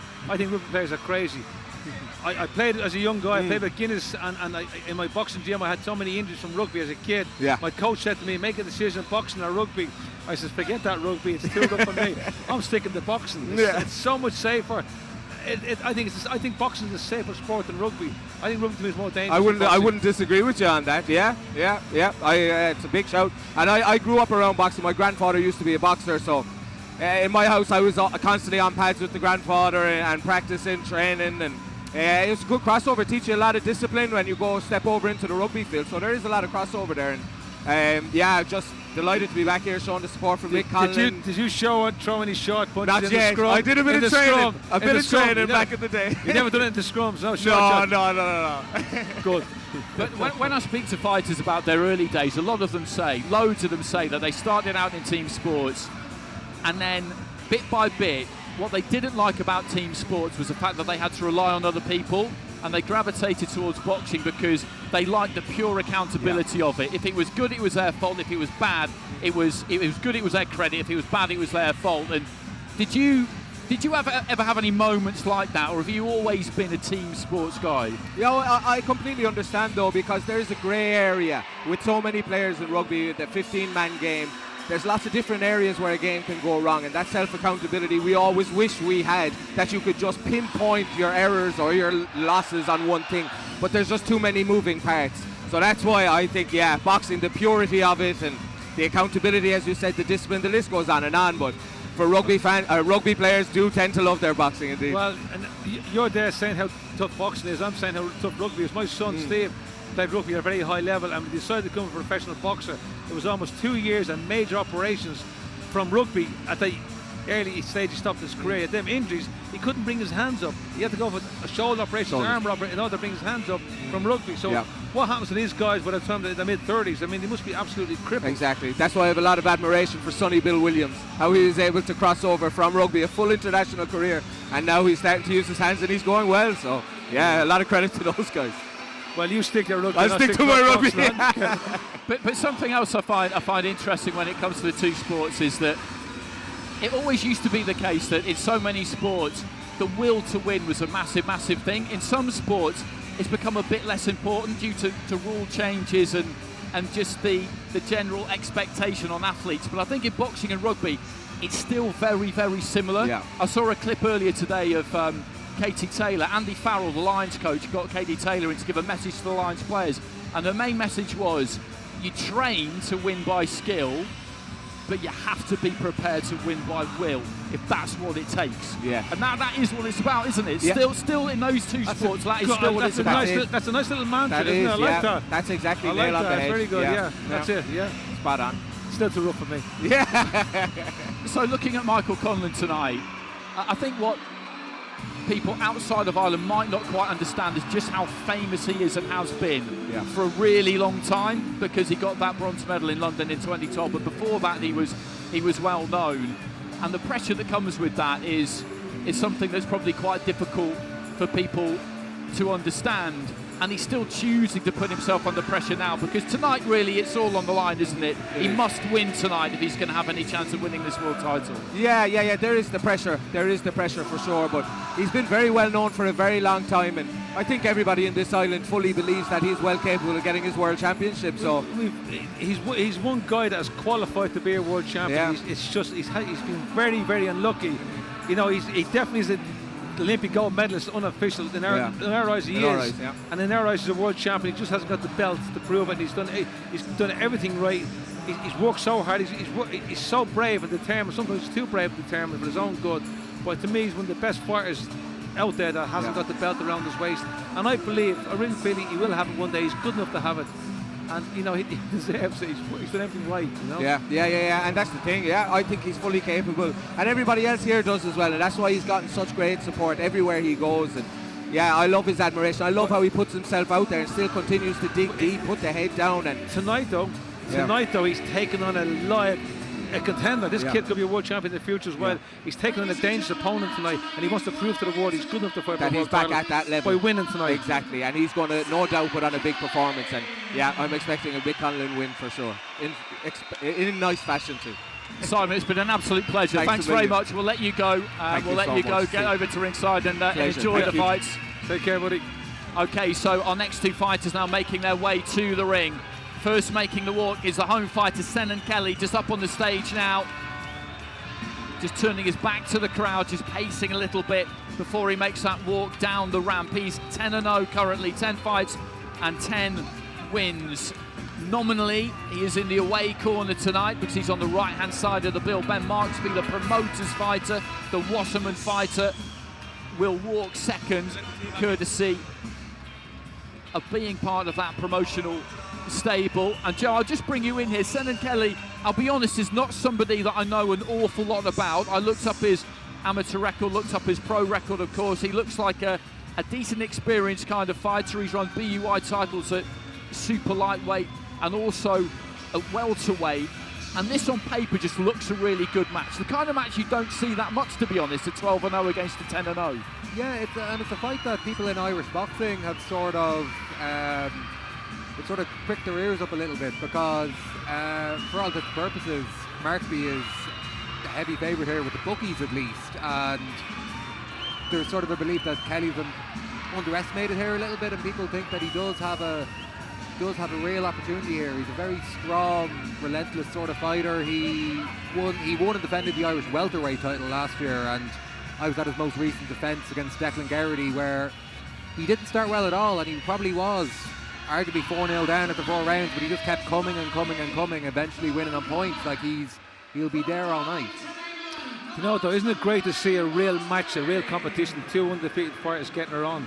We don't see enough matches like this, you know. You see opponents fight guys with no defeats, and you know what's going to happen before. Here tonight, you got two guys undefeated, good enough to beat each other. So Ben Marksby will now make his walk, just called to the ring by our MC Paul Booth. He was a good amateur, Ben Marksby, had a good level of experience, 20 England vests. I've seen him box a couple of times as a pro. One was 3 years ago, and it was a performance in Newcastle on Josh Kelly undercard that clinched him a deal with Wasserman, and he's been with them ever since. And I think that he really fancies this kind of a challenge because he's had enough fights where really he's been expected to win, and the question was, in what style will you win? I think he feels like he's had enough of them now, and that this is the kind of challenge that he wants. And as you say, Steve, you love to see it because the O is an overrated thing. Let's just say, for example, that it doesn't go Kelly's way tonight, but he puts up a good performance. His stock is still going to rise. Of course it will. You know, sometimes I think fighters need a loss so they can find out if they have to come back from a loss and have what it takes to to go on to be a world champion. If you win all the way, no one knows how good you were. It's when you come back from a loss that's how people find out how determined and how good you were. I almost don't trust guys that never lost. Guys that lost and come back are the ones that I believe in. I understand exactly what you mean because you can see protected fighters and you just wonder what will happen when they do lose. Will their world just implode and come crashing down around them? And often that is what happens because they've not really been living in the real world up until that point, because sometimes matching can be quite soft. Well, we haven't seen that here tonight. Every match has been a good one. Joining us ringside and extending a welcome to viewers joining us live, free and exclusive on Channel 5. Mrs. Sowland for Wasserman Boxing.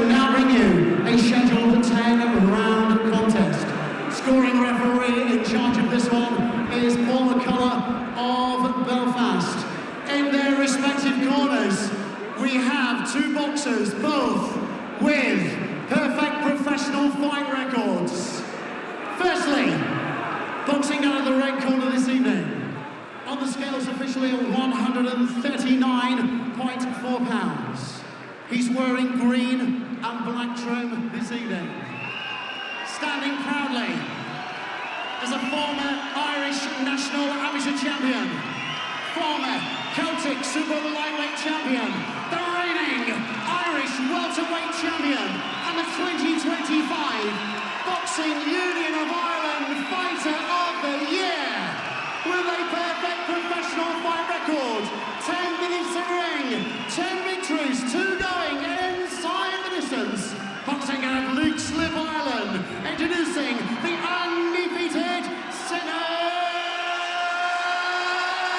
Kelly.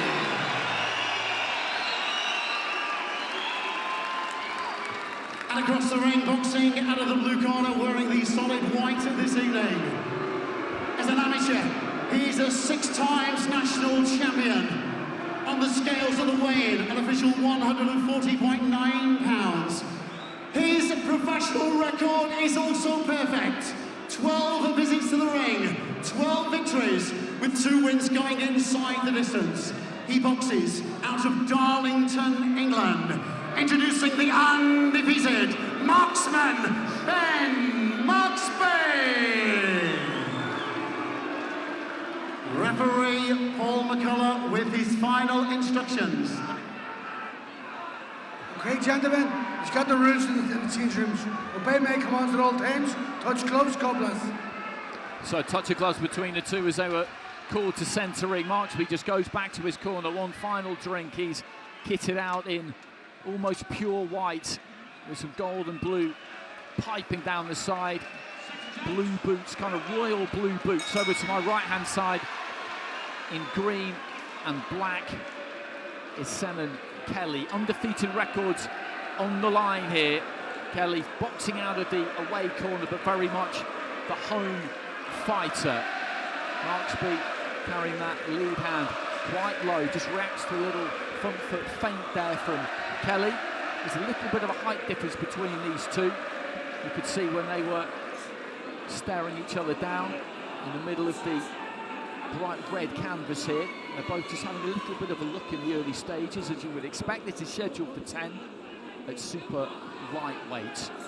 And apart from the height, physically Marksby does look like the bigger of the two, a slightly more imposing physical specimen. Just looks to try and let go with that lead left hand. Neither one of these two has really thrown too much of significance yet. That was a nice jab from Marksby as the pair of them revolve around each other in the centre of the ring. Again, another little feint there from Kelly. Marksby doesn't really bite on it. A minute gone in round 1. Marksby just stepping off to his right-hand side, shaking out those gloves. He's trying to draw something from Marksby with the feint every now and again. Kelly, Marksby, nice and relaxed.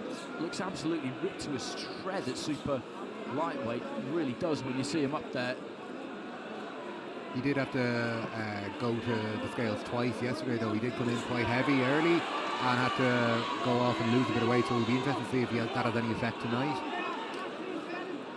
Well, it could do, couldn't it? As we head down the stretch, it can sometimes be a little bit of a miscalculation, but it's never a good thing when somebody has to come back and just prolong that agony and shift a little bit more weight. The fact that they're able to do it is a good sign, because sometimes you just get so dried out that it's not going anywhere. And I know the records won't suggest that either fighter is a particular big puncher, but Marksby has stopped his last 2 opponents as he sort of started to step up through the levels, and I've seen Kelly hurt and drop a number of opponents as well. I know he only has 2 stoppages, but he is a strong fighter. Maybe not a snappy power puncher, but he is physically very strong. It's a respectful opening round, this, I think, is how you would describe it. He's just trying to move in behind the double jab there, Kelly, just above us, left-hand side of the ring towards this near neutral corner. Marksby has probably just about had the better of it. Not much clean has got through from either one, but a greater volume of clean or cleanish punches, I would say, has probably come from the fighter in white as we head towards the final stages. What are you seeing in this opening 3 minutes, Steve? You know, it's a bit of a chess match this round. They're both trying to feel each other out and work each other out. Marksby is, you know, he's a clever counter puncher, and Kelly wants to, you know, land the shots. But landing the shots is, you know, he's leaving himself open to be counter punched. It's the first round. It's like a feeling out round. You know, as the fight goes on, they'll slow down, get a bit more flat-footed. We may see more, you know. And but they haven't showed much yet. You know what I mean? They're just quite even. The 3 arena now really filling up. I'm just looking around here, and there is barely a spare seat. This is sold out, as everybody I think knew it would right from the very start. And backstage, Michael Conlan and Jack Bateson will be getting ready for what is a massive night. And we haven't talked too much about Bateson. We will before that final event is upon us, because he was a very good amateur himself. He was around at exactly the same time as Conlan, not as decorated. They both medalled at the same European Championships actually back in 2013. They know plenty about each other, and Bateson knows that tonight is a huge opportunity. He had a big fight in his last fight against Danny Quartermain. It ended early due to a clash of heads, a very unsatisfactory conclusion. He wanted the rematch. It wasn't forthcoming. This looked like it might happen, then it looked like it wouldn't, and then it was back on again, and it is exactly what he needs at this point in his career too. So much at stake for our main eventers, as there is here for these two. Marksby and Kelly stood stock in the centre of the ring. Kelly looks to try and throw that right hand. Marksby though just takes those feet back nice and balletically almost away to our left hand side and stays out of trouble. Looking for that jab, trying to double up on the jab there, Marksby. See if he can just find the range and maybe make that reach advantage that he does have play a part. They just get up close and personal there. They'll have a little bit of a wrestle towards the far side before the referee splits them up. It'll be interesting to see who makes the first real breakthrough here, won't it? Because, as I say, it was a respectful opening round. It was a kind of feeling out process. But they're throwing singles, the odd double at the moment. No one's really committing and punching in combination just yet. Again, Kelly just dipping in and out with that front foot. As he comes in there, though, just gets caught by the left hand of Marksby, who looks nice and sharp. He seems to have the advantage in terms of hand speed. And Kelly maybe just taking a little bit too long, I think. You know, Marksby looks very, his body looks full and he looks very strong at this weight. I'm not too sure whether Kelly, you know, he's struggling to make the weight, and he looks, to me, looks a bit, I don't know, he looks almost like too fine, you know what I mean, too lean. I hope this weight struggle hasn't affected him. Well, it was Marksby who struggled at the weight. Kelly is coming down from welterweight himself, so he is definitely not slimmer. Yeah, but he's coming down. Do you understand that? Yeah. He's coming down like what, 5-7 pounds, and I don't know whether it suits him or not. It's interesting actually when you look at him, because he is the smaller of the two in there, Kelly. Yeah. As you say, he has come down from welterweight, and you would think, looking at him physically, that welterweight would be too big for him. I don't think Marksby had a problem making the weight. You know, he's got enough flesh there to drop, you know, a couple of pounds. I just think he planned it wrong. Good body shot there from Marksby. I'm just looking for the combination there, Marksby. Maybe now just trying to up things a little bit, but Kelly catches him with a right hand and a left, and then another right hand. Those are good, solid punches. And Marksby just forced to back off a little bit, and Kelly needs to get on him here because he felt them. He needs to get on him here. Final few seconds of round two. He stood off a little bit there, Kelly. Marksby gave some ground, but he definitely felt those shots. There was a right and then a left and then another right hand, and that is the first breakthrough. Well, we were wondering who would make it, and it's Kelly. I saw a flash of Kelly there now. This is what we were looking for. This is what we expected. We weren't seeing, but he's just opened up then, showing a flash of what he can do. And Marksby now has a concerned look in his face. Marksby was very relaxed up until that point. Just seeing a replay of those punches. He got nice and close there, Kelly. He got into range really for the first time. Got good purchase, dug his toes in, landed a right hand that just sent his jaws shuddering. Another good left hand, and then not too long after that, a right came in again, and that was around the top, around the side of the head and you could tell that the way that Marksby backed off, the legs didn't really give. There was no wobble necessarily, but he just backed up and he wanted to try and buy a little bit of time. And Kelly allowed it probably for about 4 or 5 seconds, and then the thing realised. Well, you know, he got cut shots. You say they may not affect him, but they will. You know, you keep getting caught like that, it will affect you. It does add up. And that's a clear round for Kelly now with landing those shots. First round was close, but definitely Kelly won the second.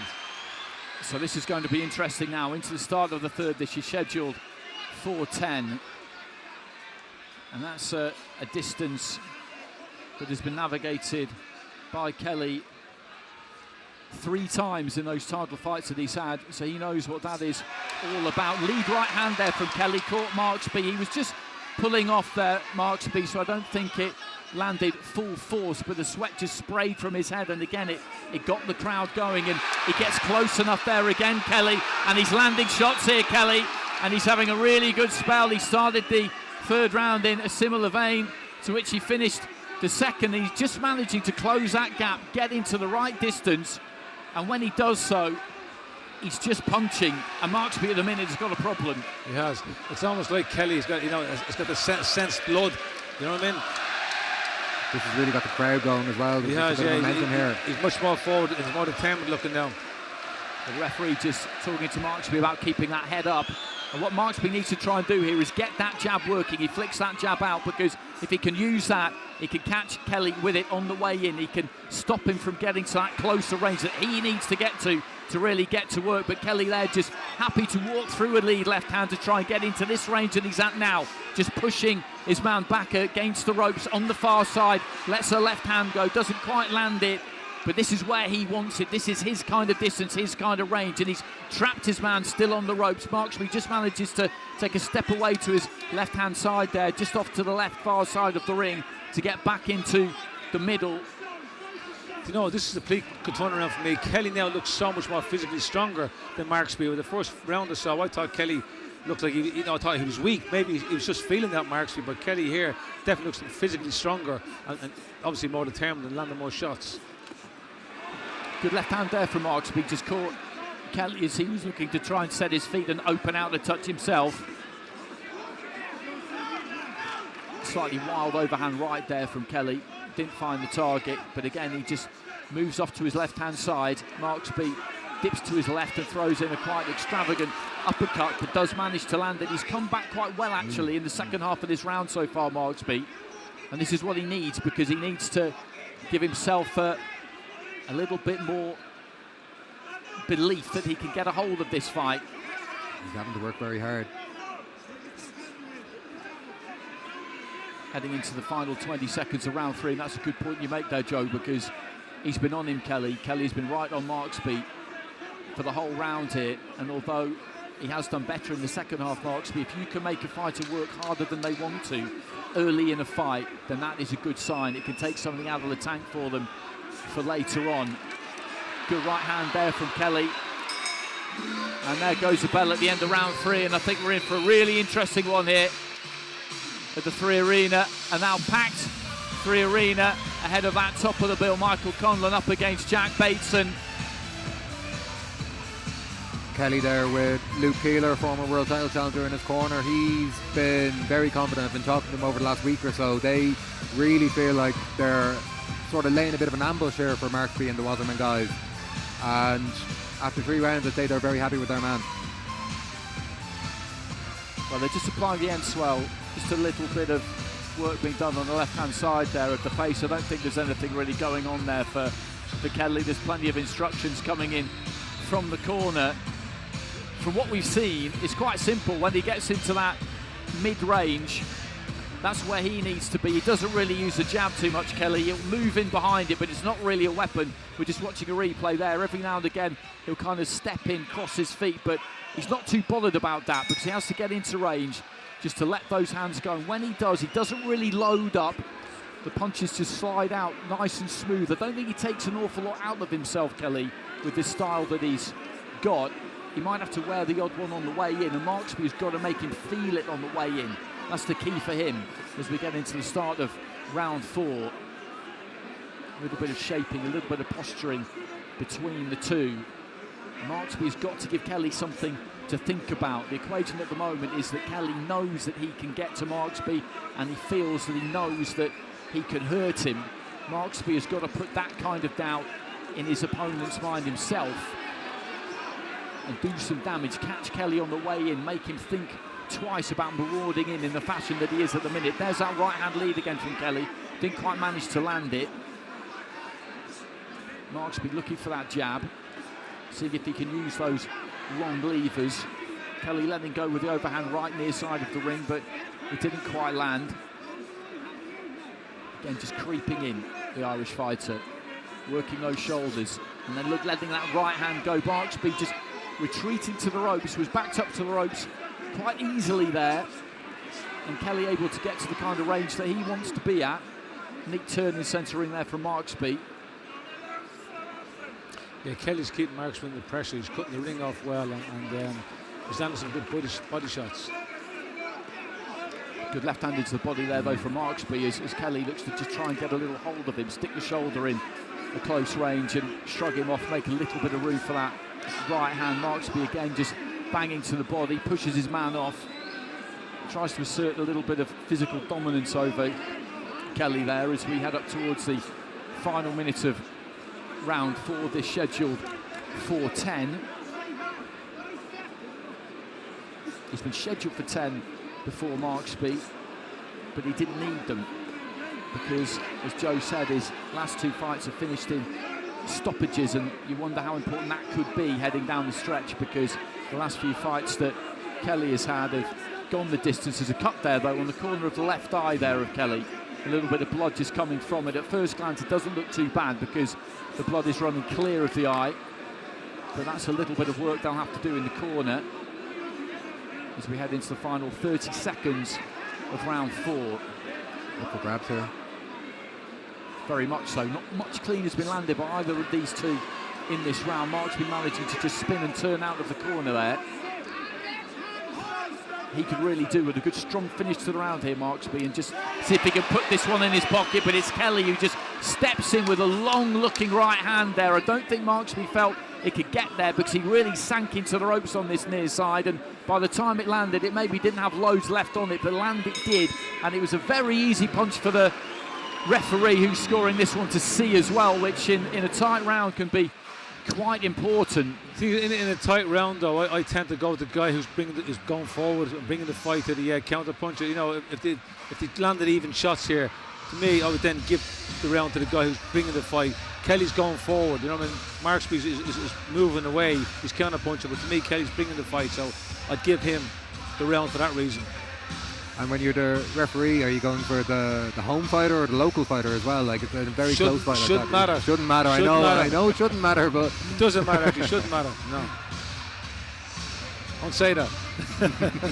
So just a touch of work being done on the corner of the left eye there of Kelly, and just smoothing it over with the Vaseline. Now I think it might be more of a slight nick. It's not really a cut with any kind of depth to it, as we just look backstage with the TV cameras. Harlem Eubank in the changing room there, Abbas Barrow with Michael Conlan as he just loosens up on the pads in one of the lovely big changing rooms of the 3 Arena. We mentioned it earlier on, and it's mad to think that he's never boxed in Dublin as a pro, that this is the first time, but he comes here as much in need of a win as maybe he's ever been in need of a win in his career up until this point. He still believes he can win that world title. He must get the victory tonight if he's going to be able to kick on and make that happen into the start of the 5th round here. An interesting fight. Kelly in the green and black, Marksby in the white. Marksby 12-0 coming into this. The favourite, as Joe was saying, with the bookmakers. The promoter's fighter, Kelly 10-0, but a man with quiet confidence all the way through fight week, and through 4 rounds you would say that he would have his nose in front. He stung his man certainly in the 2nd round, but there's a long way to go here. Marksby just kind of fencing off the back foot a little bit there, using those feet to move around. Kelly covering off that movement fairly effectively. But again, like the previous round, nobody's got through with too much yet, and we're a minute deep into round 5. Long right hand there from Marksby towards the chest, towards the top of the chest, the chin even, was blocked by the forearms of Kelly, who continues just to kind of roll in on him. Marksby just backing up bit by bit by bit. And Kelly was at the right range there just to let his hands go on the right-hand side of the ring. Just took a little bit too long about it. And those are the situations, I think, where he needs to trust himself, because when he has let his hands go there, it's worked well for him. He got caught by a volley there on the way in, and that's exactly what Marksby needs. He's got to get the respect of Kelly, hasn't he? We talk about that a lot in boxing, but he's got to get that respect by hitting him, and hitting him hard when he's trying to walk in on him like that. It hasn't quite happened yet, and as a result, Kelly is just kind of happy to keep doing it. It's been better from Marksby this round, though, definitely. Yeah, Kelly is cutting the ring off, but he's not landing enough shots. Into the final minute of round 5, and again, there's not much to separate these two in this fifth. A good finish from either one of them, a couple of good clean shots could be enough. And there's that long right hand lead almost. The way he steps with it, he almost turns it into a southpaw jab. It gives it real distance. I think it's quite deceptive, actually. It travels further than the opponent thinks it's going to, because he allows his feet to cross, and as I say, by the time he's finished, he's standing in that southpaw stance almost. I'm not comparing him to Krosha Kovalev, but it was something Kovalev used to do a lot when he boxed. He would step into that lead right hand and throw that kind of reverse 1-2-1, and it was so effective. Final few seconds of round 5. Again, there's not been a lot in this one, but for the same reasons you summarised at the end of the fourth there, Steve. Again, it was Kelly who was the man going forward, and it was Marksby who was the man really giving ground. Yeah, I mean, you know, they are landing similar amount of shots and so on, but Kelly's going forward, cutting the ring off. He's making the fight. So, you know, the style of fighting I like, obviously personally, is I always prefer the guy going forward, bringing the fight. So if it's a close fight, I'll give it to the guy who's going forward. So if I was marking these rounds, the close rounds, I have to give it to Kelly, because he's the one moving forward and cutting the ring off and making the fight. So that cut on the corner of the left eye hasn't opened up anymore. It's been sealed up pretty effectively by the corner, just looking across it. Kelly's corner, that red corner just away to our right hand side, far side of the ring.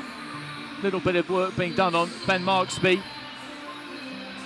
But what's interesting here as we head into the second half, and I've mentioned it a couple of times now, but you've seen those title fights that he's had, Joe Kelly, and it was a split decision against Geraghty. He was down, as you said, early, and he had to really dig it out. I did hear rumours that he wasn't that well during fight week, and therefore it was really taxing for him to just grind out that win, but grind it out over the 10 rounds he did. And Marksby's never really been in that situation. It doesn't mean that he can't handle it when it gets hot, but if you've got the experience of it and the other person hasn't at this stage of their careers, that can be quite significant. Exactly, yeah, coming through adversity against Geraghty, and then even the fights against Tinklin and Tyndall, his previous title fights as well, he was largely dominant in both of them, but like, you are fighting at a high pace for an extended number of rounds, which Marksby just hasn't had yet. And not to say that he can't do it, but he won't know until he goes in and does it. Good start to the round for both of these two. Centre ring just looking to really dig some wounding body shots in. The schedule 4-10. Good jab. Good shots. Good right hand as well off the back of it from Marksby. Just set his feet there more. Sat down on the punch. And as a result, just managed to hit his man with a bit more authority. And that's really what he needs to do. And that, again, is a stiffer looking jab. But it hasn't really deterred Kelly, who again still just gathers those feet and looks to close down that gap and get on top of him. And they're just waving him in, that Kelly corner away to our right-hand side. They just want him to keep doing exactly what he's been doing so far. There's no need to change it, but it's been working well enough. And again, there's that right-hand lead. And Marksby has got to just keep that punch output high. He's got to keep that snap that he showed us in the first minute of the round. We're midway through round 6 now. What Kelly is doing as well, he's keeping on throwing, even like he might miss 1, 2, 3 shots, but it's the 4th shot that he's catching Marksby with his hands down, pulling out. That's happened a couple of times in this round already. And again, that single right hand gets through there from Kelly. Off the back of that, or just before that rather, there was a combination from Marksby, who dips away to his left hand side and looks to really try and shovel that left hand into the body. Kelly does exactly the same up close with a right hand into the body, and again just batters away downstairs and then whips the right hand up over the top, which did seem to rumple the features slightly of Ben Marksby. And again a right hand as these two just swap punches on the inside. Heading up to the final 30 seconds of round 6, left to the body there from Marksby, looked to be a pretty decent shot.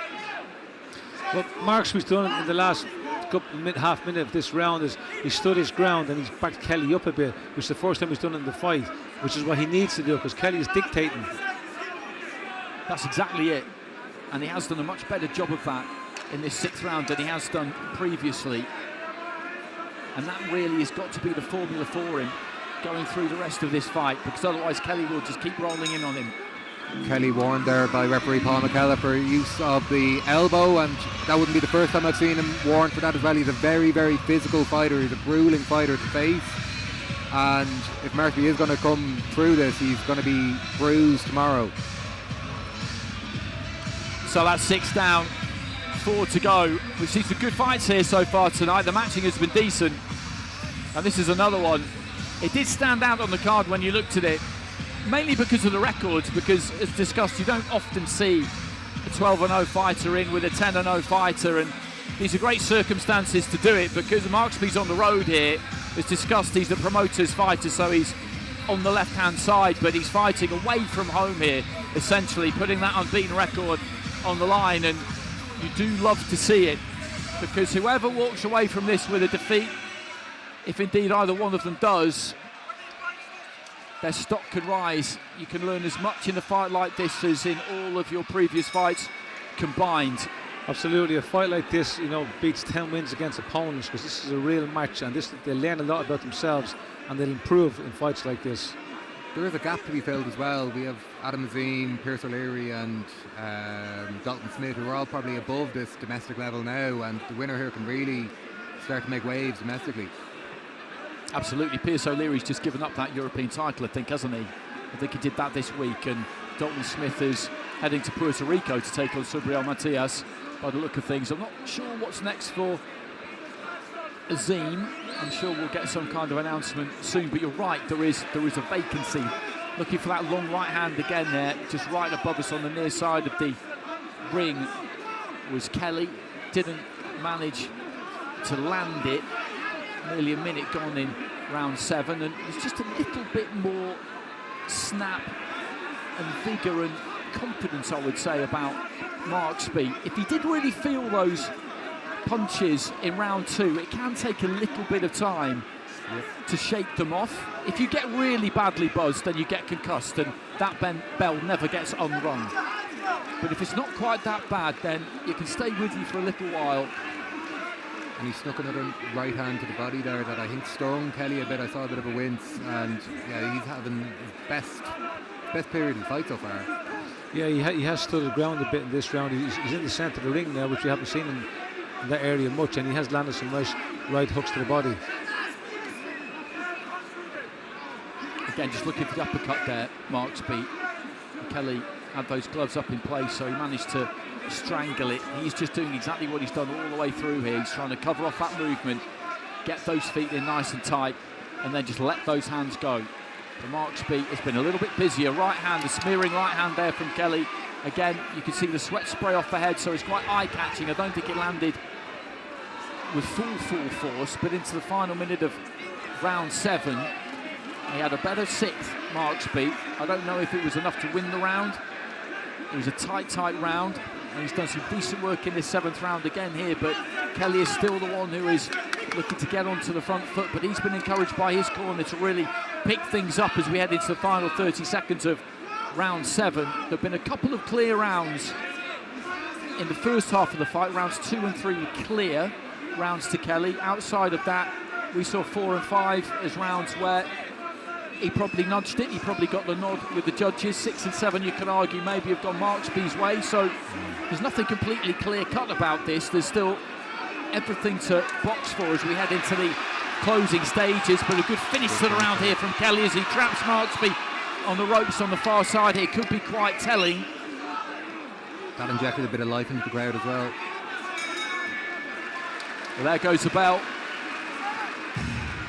puffs out his cheeks there, Kelly, as he walks back towards the corner. The end swell out, just working on a touch of bruising around that left eye, I think. Mr. Sowland, the promoter on the far side, is up on his feet. Similarly, on this side we have Jay Byrne, Kelly's manager, who's calling for Stennon to just up the pace a little bit. Marksby had a little bit of success in that round when he stood centre of the ring and held his ground a bit, but he just couldn't maintain it because Kelly's just kept driving the back in the ropes, and he's just too determined from Kelly. Marksby's fight is to get control of the centre of the ring and try and get Kelly on the back foot, but he just can't seem to be able to do that. Kelly's just too determined and too going forward for him. How important might that flurry at the end of the round be for Kelly? We're just watching it here again. Well, in a close fight, it's how you finish is what people remember in the close round. Those kinds of exchanges can be so important, can't they? The list of fighters who have made a habit of shoe shining towards the end of rounds is pretty long, and you shared the ring with one of the absolute masters of it in Chris Eubank Senior. But there's an art to it, isn't there? There is an art to it. It's part of the game. It's being clever, you know. It's a close round. You can steal the end of the round. That's the last thing the judges remember before they mark their card. Kelly making a decent start to the round there, just right up above us on the left-hand side, and connected with a couple up top, and now just trying to sink in some body shots. Marksby has just caught on the ropes a little bit there, but doing pretty well defensively. Sunk into the ropes, managed to slip a couple, then stepped off the ropes and got a hold of Kelly, but there's just no real respite for him. Another left hand there of Kelly just bounces off the forehead of Marksby. Kelly steps in again with another right hand. You know, Marksby is a very good fighter. You know, he has all the shots in the book. He knows what to do, but he's just not getting the time or the room to let him go. Kelly is just on him all the time. Another example of that there as Kelly pushes him back into the ropes, right-hand side of the ring, and then just plows away to the body. Marksby just trying to whip the body shot in there. That was borderline low, but it was one of those ripping shots that goes across the stomach muscles that can do some real damage. Just trying to chop down with the right hand, then comes up with the left there, Marksby. He's really trying to put some effort into these punches here. Really targeting the body as well. Kelly, again, just sends that right hand in himself. This has been a grueling fight right from the start, particularly from that second round onwards. A couple of good stiff-looking jabs there from Kelly as we head towards the final minute of round 8. And there's never been too much daylight between them.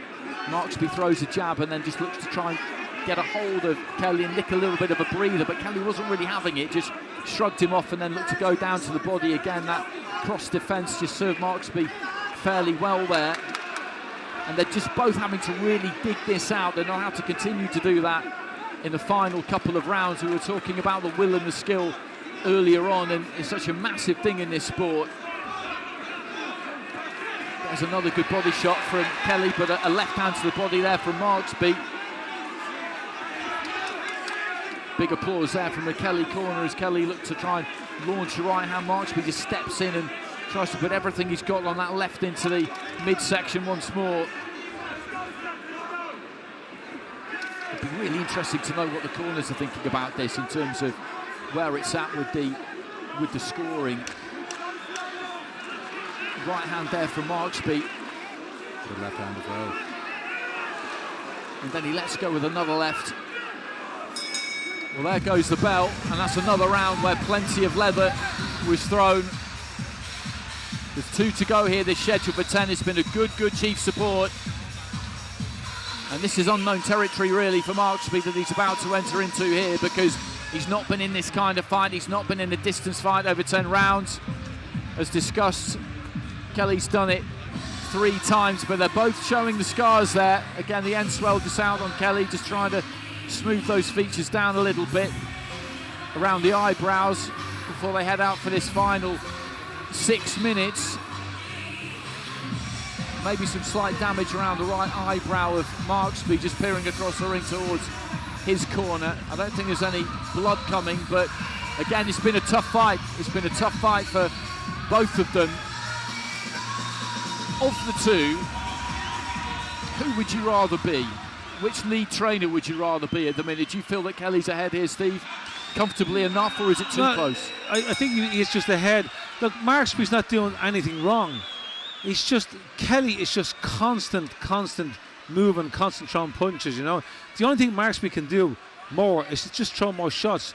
But when he does throw more, shots, Kelly just comes back with more. You know what I'm saying?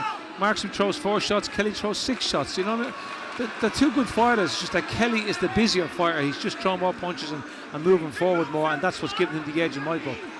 Does a good busy start to the round here from Marksby. Just sat down on the right hand there, but I think got the attention there of Kelly. Certainly good right hand into the body, but he does need to keep this tempo high because he started a couple of rounds in the second half of the fight nice and smart, nice and snappy, good and sharp, and then has just let things drift a little bit to the point where you get to the end of the round and you're not sure. Yeah, it's Kelly's work rate. It's Kelly's work rate is what's giving him the edge. He just does not stop. I mean, he's going forward, constantly punching.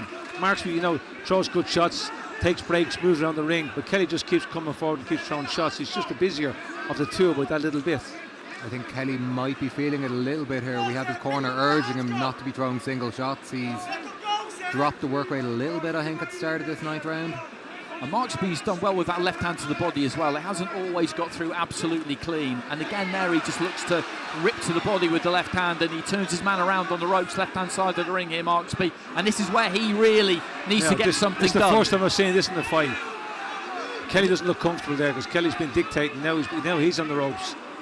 I think he might have been hurt to the body a little bit, Kelly, because as he covered up on the ropes to the left-hand side, you could see that his arms are down low to protect his body. Yeah, and let me tell you, the body shot takes more out than a headshot. You can shake off a headshot, you can't shake off a body shot.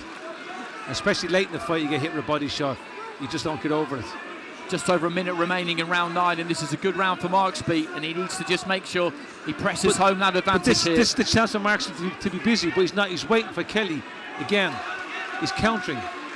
That's a good right hand there, though, from Marksby over the top. And again, that's another good body shot with the right hand this time. They're kind of ripping body shots, aren't they, that just go across the face of the stomach almost. I think he did take a lot out of Kelly with that body shot. Kelly's quiet, but he's quiet. But Marksby's giving them a chance to recuperate. You know what I mean? Marksby should jump on Kelly now if he thinks he's tired or hurt or weak, but he's not. He should take the advantage more, Marksby. There's that left into the body again. 30 seconds remaining in round 9. At the halfway stage, you would have said that Kelly was ahead. It would be hard to know exactly by how much. Could have been 4-1, could have been 3-2. The second half of the fight, the rounds have been closer. The two standout rounds, easiest rounds to score, the rounds 2 and 3. And Marksby, I'd say this is his clearest round of the fight so far, by a distance maybe. It is, but I'd like to see him be busier. Kelly's taking a breather here. Either that, he's hurt or he's tired. Marksby's not taking advantage of it. He's walking around the ring instead of jumping on him. I mean, he won that round, but he could have won it more clear. So 1 round to go here. 3 more minutes for these two to battle it out. And we mentioned that quote from Katie Taylor earlier on, that you always train, you prepare in the gym to win by skill. And if everything goes according to plan and you can get it done like that, then absolutely fantastic. But a lot more often than not, particularly when you get to a decent level, you have to be prepared to dig it out, and it is sheer will that can do that for you. And they will both get sent out for this final round, told by their corner that they must win this final round, because nobody can know where this is at with the score. Well, I think Kelly might be just ahead because he won the earlier rounds, but it's a close fight. But I think maybe Marksby might need a knockdown, maybe a 10-8 round here. So 10th and final round. These two both on their feet, and the crowd just giving them a good ovation as they come to the centre of the ring and touch gloves. It's been a good fight to watch. Marksby in the white, Kelly in the green and black. Kelly again just finding himself rather on the end of that left hand to the body there from Marksby, who's got underneath with that shot all night long. And it's to Kelly's credit, to be honest, that he hasn't shown too many ill effects of it until the very late stages, because he's looked for that all the way through. Marksby, he gets good leverage on it, he gets a good biting point on it. Kelly has spent a lot of energy. He's tired, but he's got a big heart and determination, and he's still going forward. Referee just separating them giving them the instruction to box on. Just up on the balls of his feet here, Marksby. He does seem to have a decent amount of energy left. And Kelly on the ropes trying to let his own hands go. Marksby comes back with that left to the body again, manages to get himself off the ropes. Good right hand there from Kelly. Marksby just gets a hold of him, but Kelly shrugs him off. And again, just creeps forward, just moves forward behind that front foot.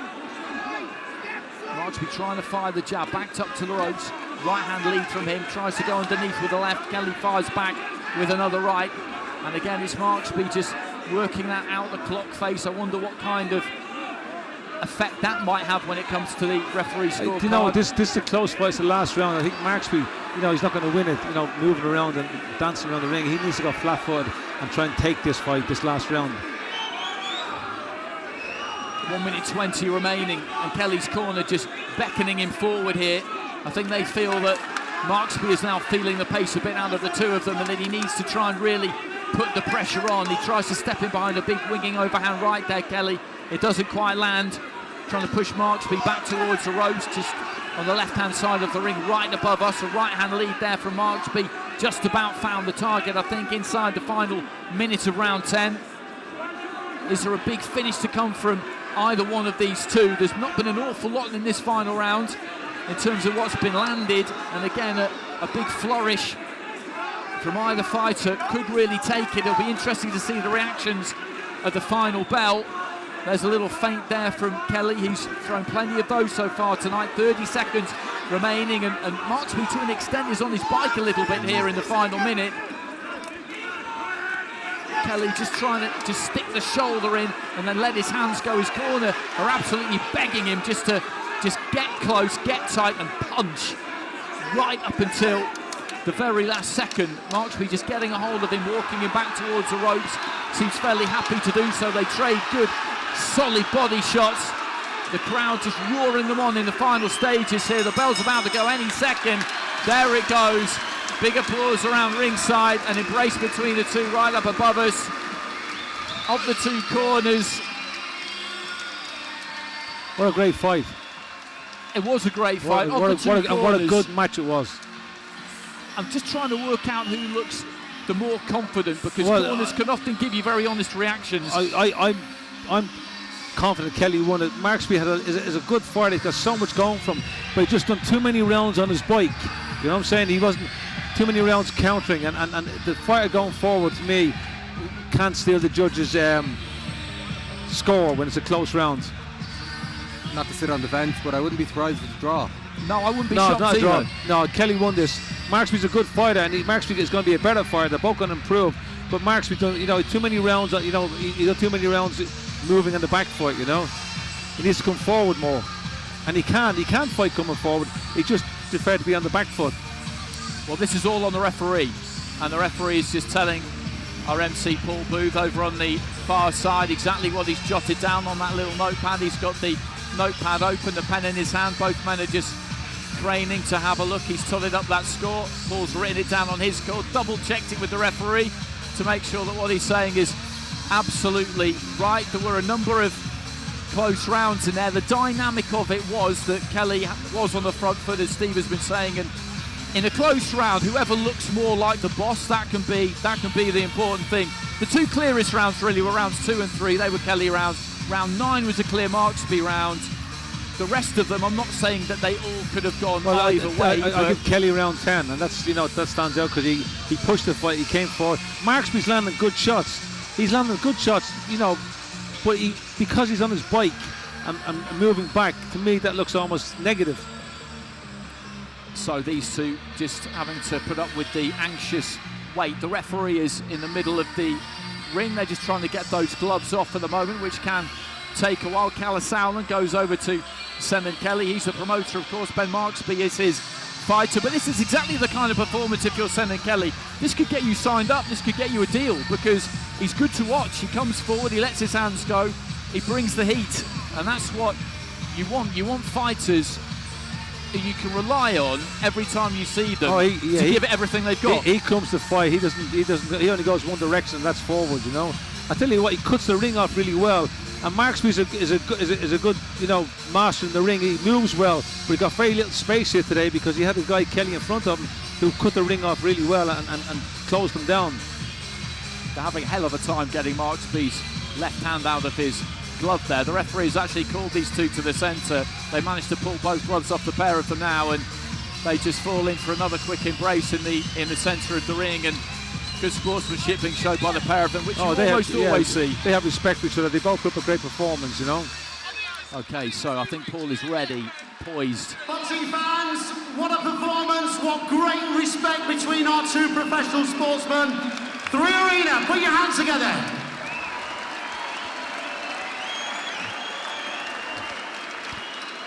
So, the 10-round contest goes the distance. The decision is left in the hands of our scoring referee, Paul McCullough. It's a close one. He has it at 97-95 in favour of the winner. Still undefeated as a professional boxer. From Darlington, England, Marksby. Well, Marksby gets it on the referee's scorecard, 97-95, so that translates into 5 rounds for Marksby, 3 for Kelly, and 2 drawn, which did draw a pretty mixed reaction, and I'm being generous when I say that, from the crowd. They both very much played a big part. The crowd appreciated the fight that we saw, but I know that you, for once, Steve, you don't agree with that card. Well, you know, he's in the ring. Maybe he saw something I didn't see. Maybe he has a favourite style. To me, it was a close fight. They're both great fighters, both going to get better, and both have futures. But in a fight like this, I tend to go for the guy who goes forward. You know, Marksby's a very classy fighter, but he was on the back foot too much for me. Okay, well, stay with us. We're taking another short break here on talkSPORT Ireland, but we will be back after that for our main event. Mick Conlan up against Jack Bateson.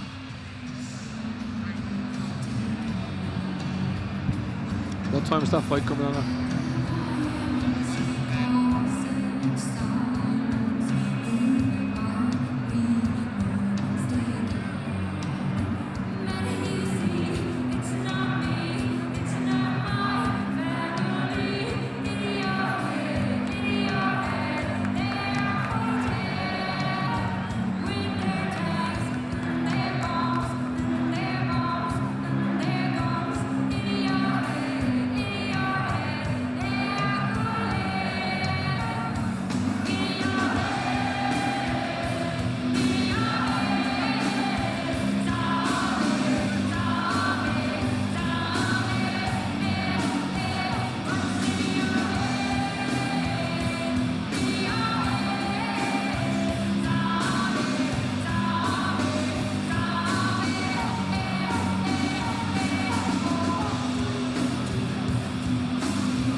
has to. Yeah. So welcome back to talkSPORT Ireland, everybody. Our fight coverage is brought to you by Trica, Ireland's first hybrid fitness race league. And the country in Western just echoing around the 3 Arena because it is very nearly main event time. Michael Conlan and Jack Bateson have been prowling in the bowels of this arena for what probably seems like forever. We've seen some shots of them backstage just loosening up on the pads, and down at ringside we are now joined by WBO middleweight champion, now top trainer, Andy Lee. Andy, you've been over there on the far side right from the beginning. I think you've watched almost every fight, and just as we were coming back from the break, you were saying to Steve that it's just great to see these big nights back in Dublin, isn't it? Because there have not been that many of them over the last 10-15 years for a combination of reasons, but this is what a boxing hotbed like this needs. I came in here very early, and there was a huge crowd in here from the start, you know. It's starved of boxing. Ireland in general, but especially the capital. This is a great fight city.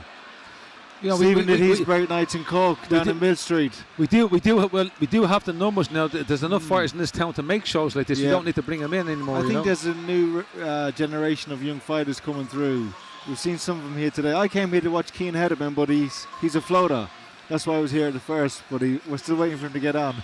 He might get on later. The old swing belts, remember them? Yeah.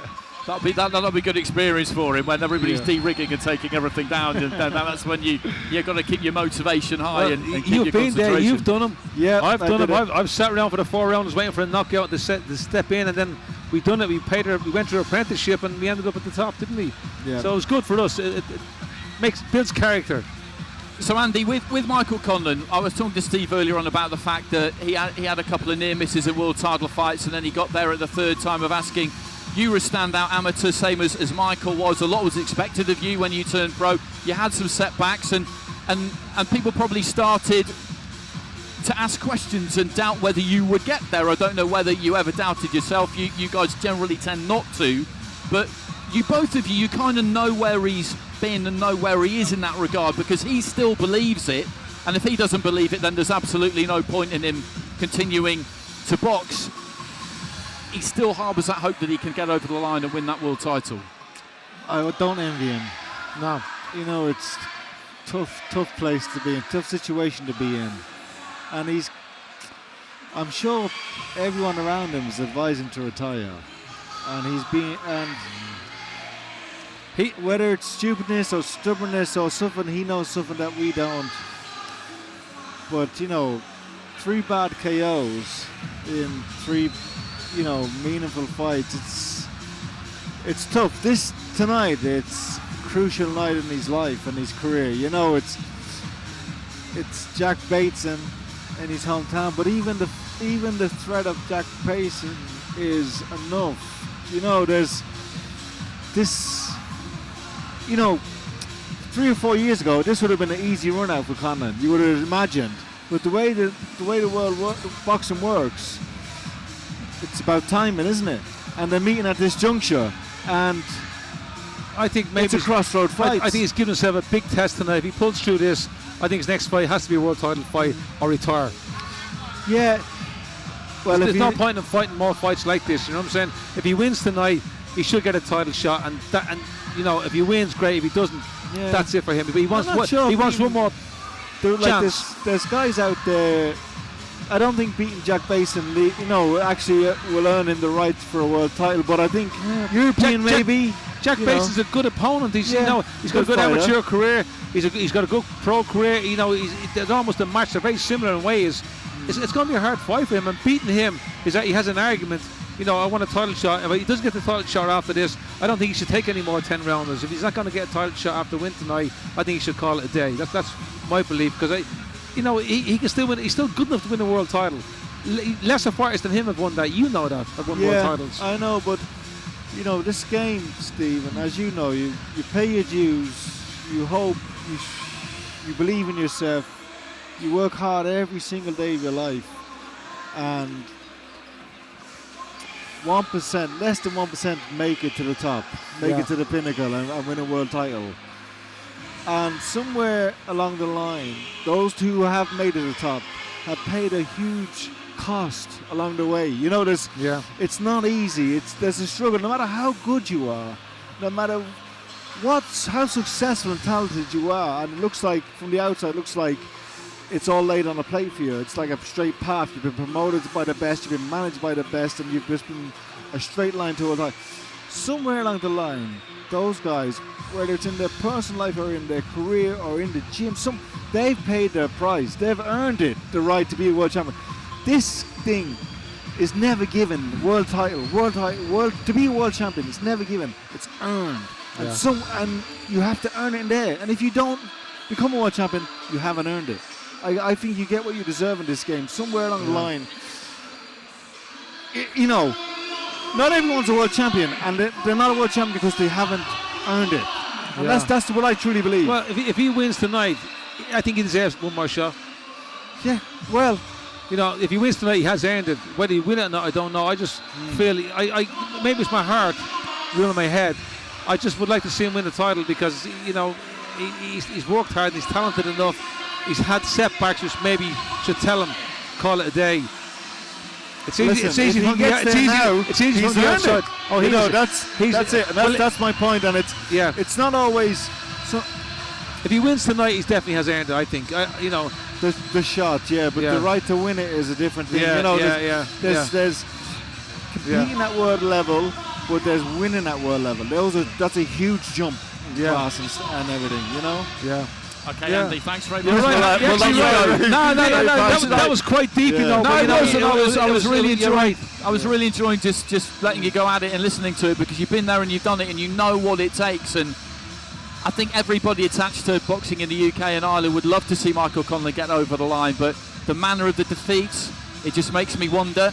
But we'll see. He has to win tonight, first of all, and then maybe we can move on to the next step. And who knows, stranger things have happened. It's a sport full of incredible one of the best stories in sports history. It would be absolutely, amazing. Everyone can relate to that. He's a man who's suffered the greatest lows in the sport. Going back to the Olympics, I mean, he's never had it. As I said, the look of the Irish bypassed him. He's never had the look of the Irish. He's had a lot of mishaps and unfortunate decisions. But it will be. He's a man that everyone can relate to someone losing, and then everyone can relate to a fight because everyone's been in a fight at some stage in life, in the school playground or on the street. And he's at a low. If he can build himself up to a world title shot, that's an incredible achievement. If he can win a world title, it's one of the best stories in the history of sport. Yeah, no, I completely agree. Ring walks are upon us, so we'll let you get back to your seat over on the far side. Hopefully I'll be in touch with you, okay? Hopefully I get the thing. No, I just got there before you did. I timed it well. Okay, so Paul Booth is up in centre ring and the hour is nearly upon us.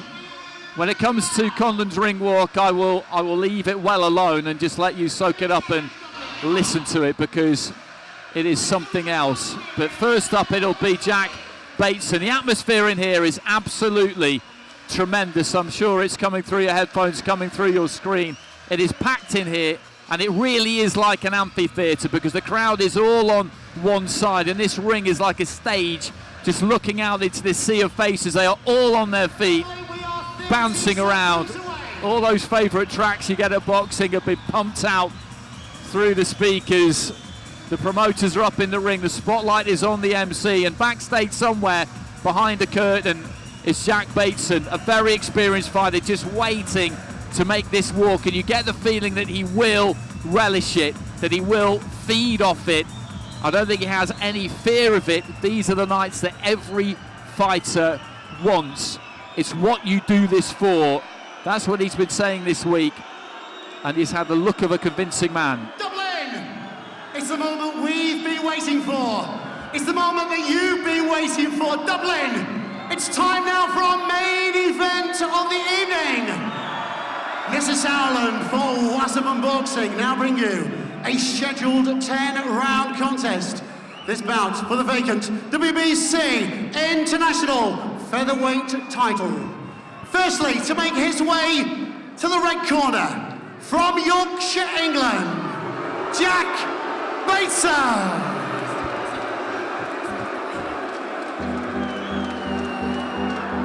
Jack Bateson, 20 wins, 1 defeat and a draw in his pro career so far. A very good amateur. He plied his trade in the international amateur ranks. A at the same time as Michael Conlan. He was on the GB squad for a long, long time. He was always aiming for the Olympics. It didn't quite happen for him. He boxed in all the other major competitions. He medalled at the Europeans, but he just couldn't quite make that final step. When he turned pro, he could very reasonably have been expecting to be picked up by one of the major promoters. It didn't really happen for him. He went about his business professionally and quite quietly on shows promoted by his dad and trainer Mark. And that one defeat coming against Shabazz Masood back in November 2022. Masood is a good fighter. He was a good fighter then, he's a better fighter now, and there's no shame in that defeat at all, because he ran into him at domestic level, but he's a fighter who is destined for much higher levels than that. His last fight against Danny Quartermain ended early due to a head clash. He wanted the rematch, it hasn't been forthcoming. This fight appeared and then it appeared to disappear when the European champion got into the ring with Michael Conlan at the end of his last fight, and then it appeared again. And he knows that this is the opportunity for him. All the talk this week has been about Conlan, and we all understand why, but here comes Bateson, just jogging his way to the ring. Red gloves, flanked by security, big smile on his face as he wanders through the crowd here. The crowd giving him actually a pretty good reception. When his name was announced, there was a little bit of jeering, but nothing particularly major.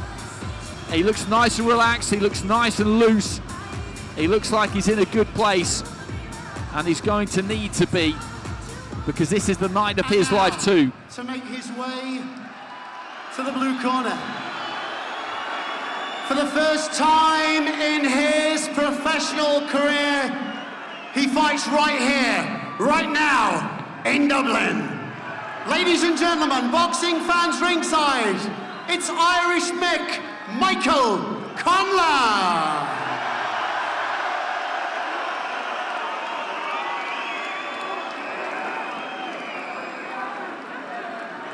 As we gather in the chapel here in Old Jail, I think about these last few weeks.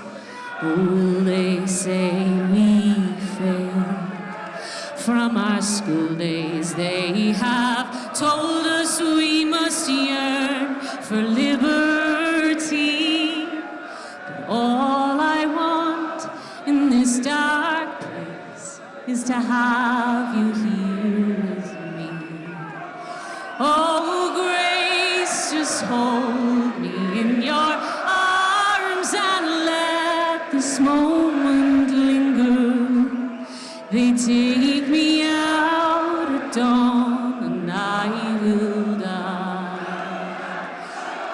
With all my love I place this wedding ring upon your finger. There won't be time to share our love, so we must say goodbye.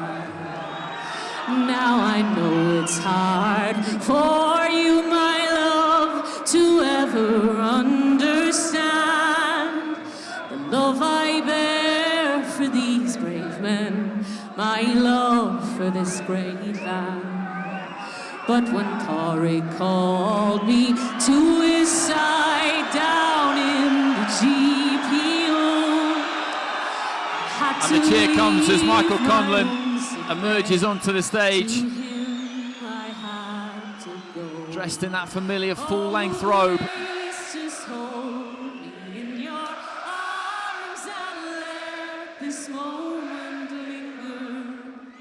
They take me out at dawn and I will die. With all my love I place this wedding ring upon your finger.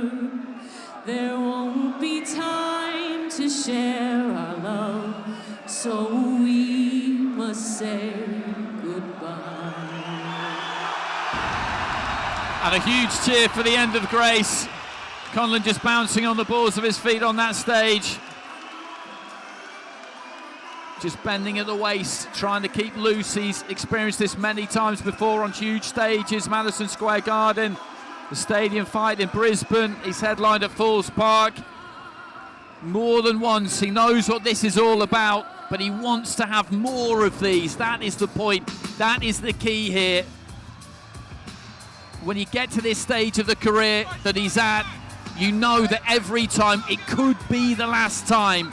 He so desperately does not want this to be the last time. As he makes that walk to the ring, climbs up the steps, away to my left-hand side, slides straight through those ropes to a great ovation from the crowd. A green and gold embroidered gown, green boots, white gloves, green, gold and red shorts, goes into that blue corner, bumps fists with his trainer Grant Smith. This is their second fight together. The referee Robert Verwees comes over for a quick chat.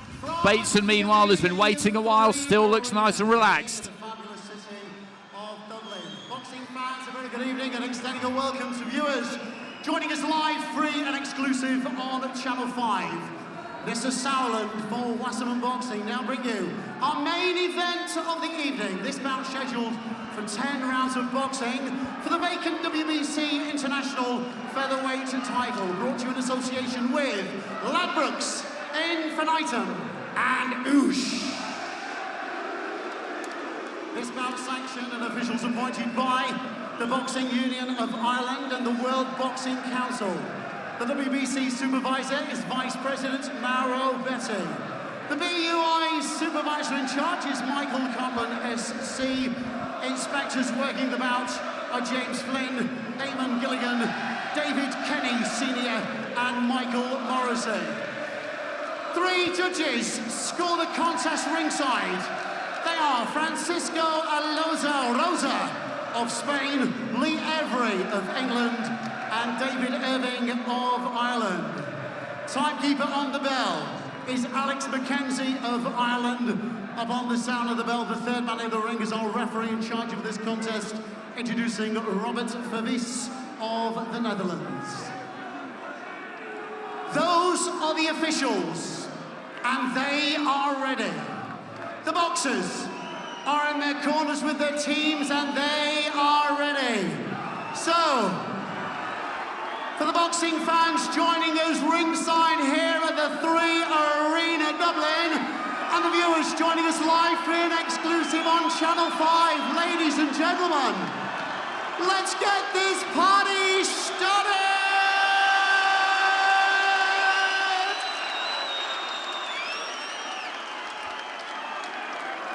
Standing in the red corner with his head trainer Keith Walton.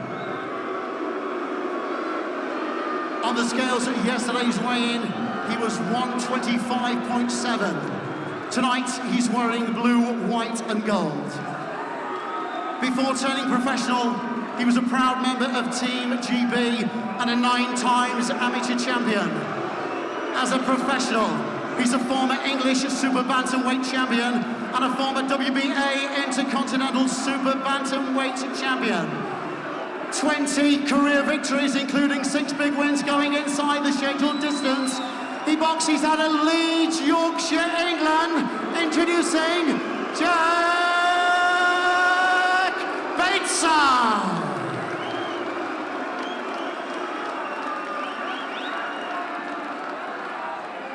And across the ring, standing in the blue corner, with his head trainer, Grant Smith.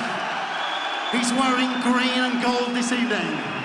On the scales at the weigh-in, he was an official 125.9. As an amateur, he's a 3 times Irish national champion, a gold medalist 3 times, and a 2012 Olympic bronze medalist. Also, a European, Commonwealth, and World champion. As a professional, he has 19 victories, 9 going inside the scheduled distance. A 2 times world title challenger and a former WBA interim featherweight champion of the world. Boxing out of Belfast, but tonight representing the whole of Ireland, it's Irish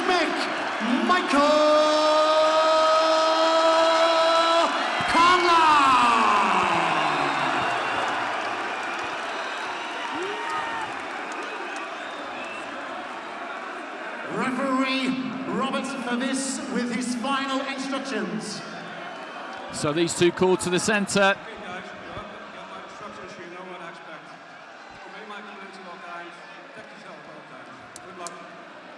And it's the last fairly intense stare-off between the pair of them. Things have been very cordial between the two.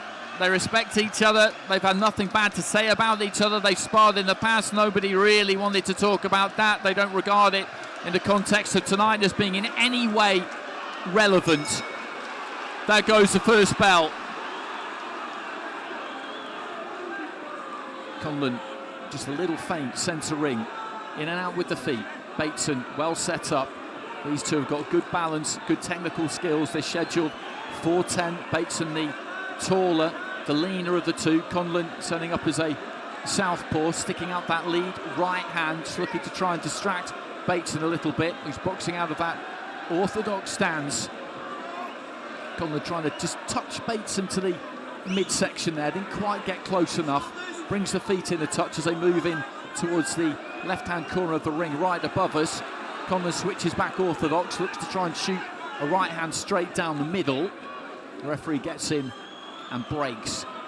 The early stages here are always going to be interesting. Conlan has got that great rhythm, great beat to his boxing when he settles. Bateson will know that. Good right hand into the body there from Conlan.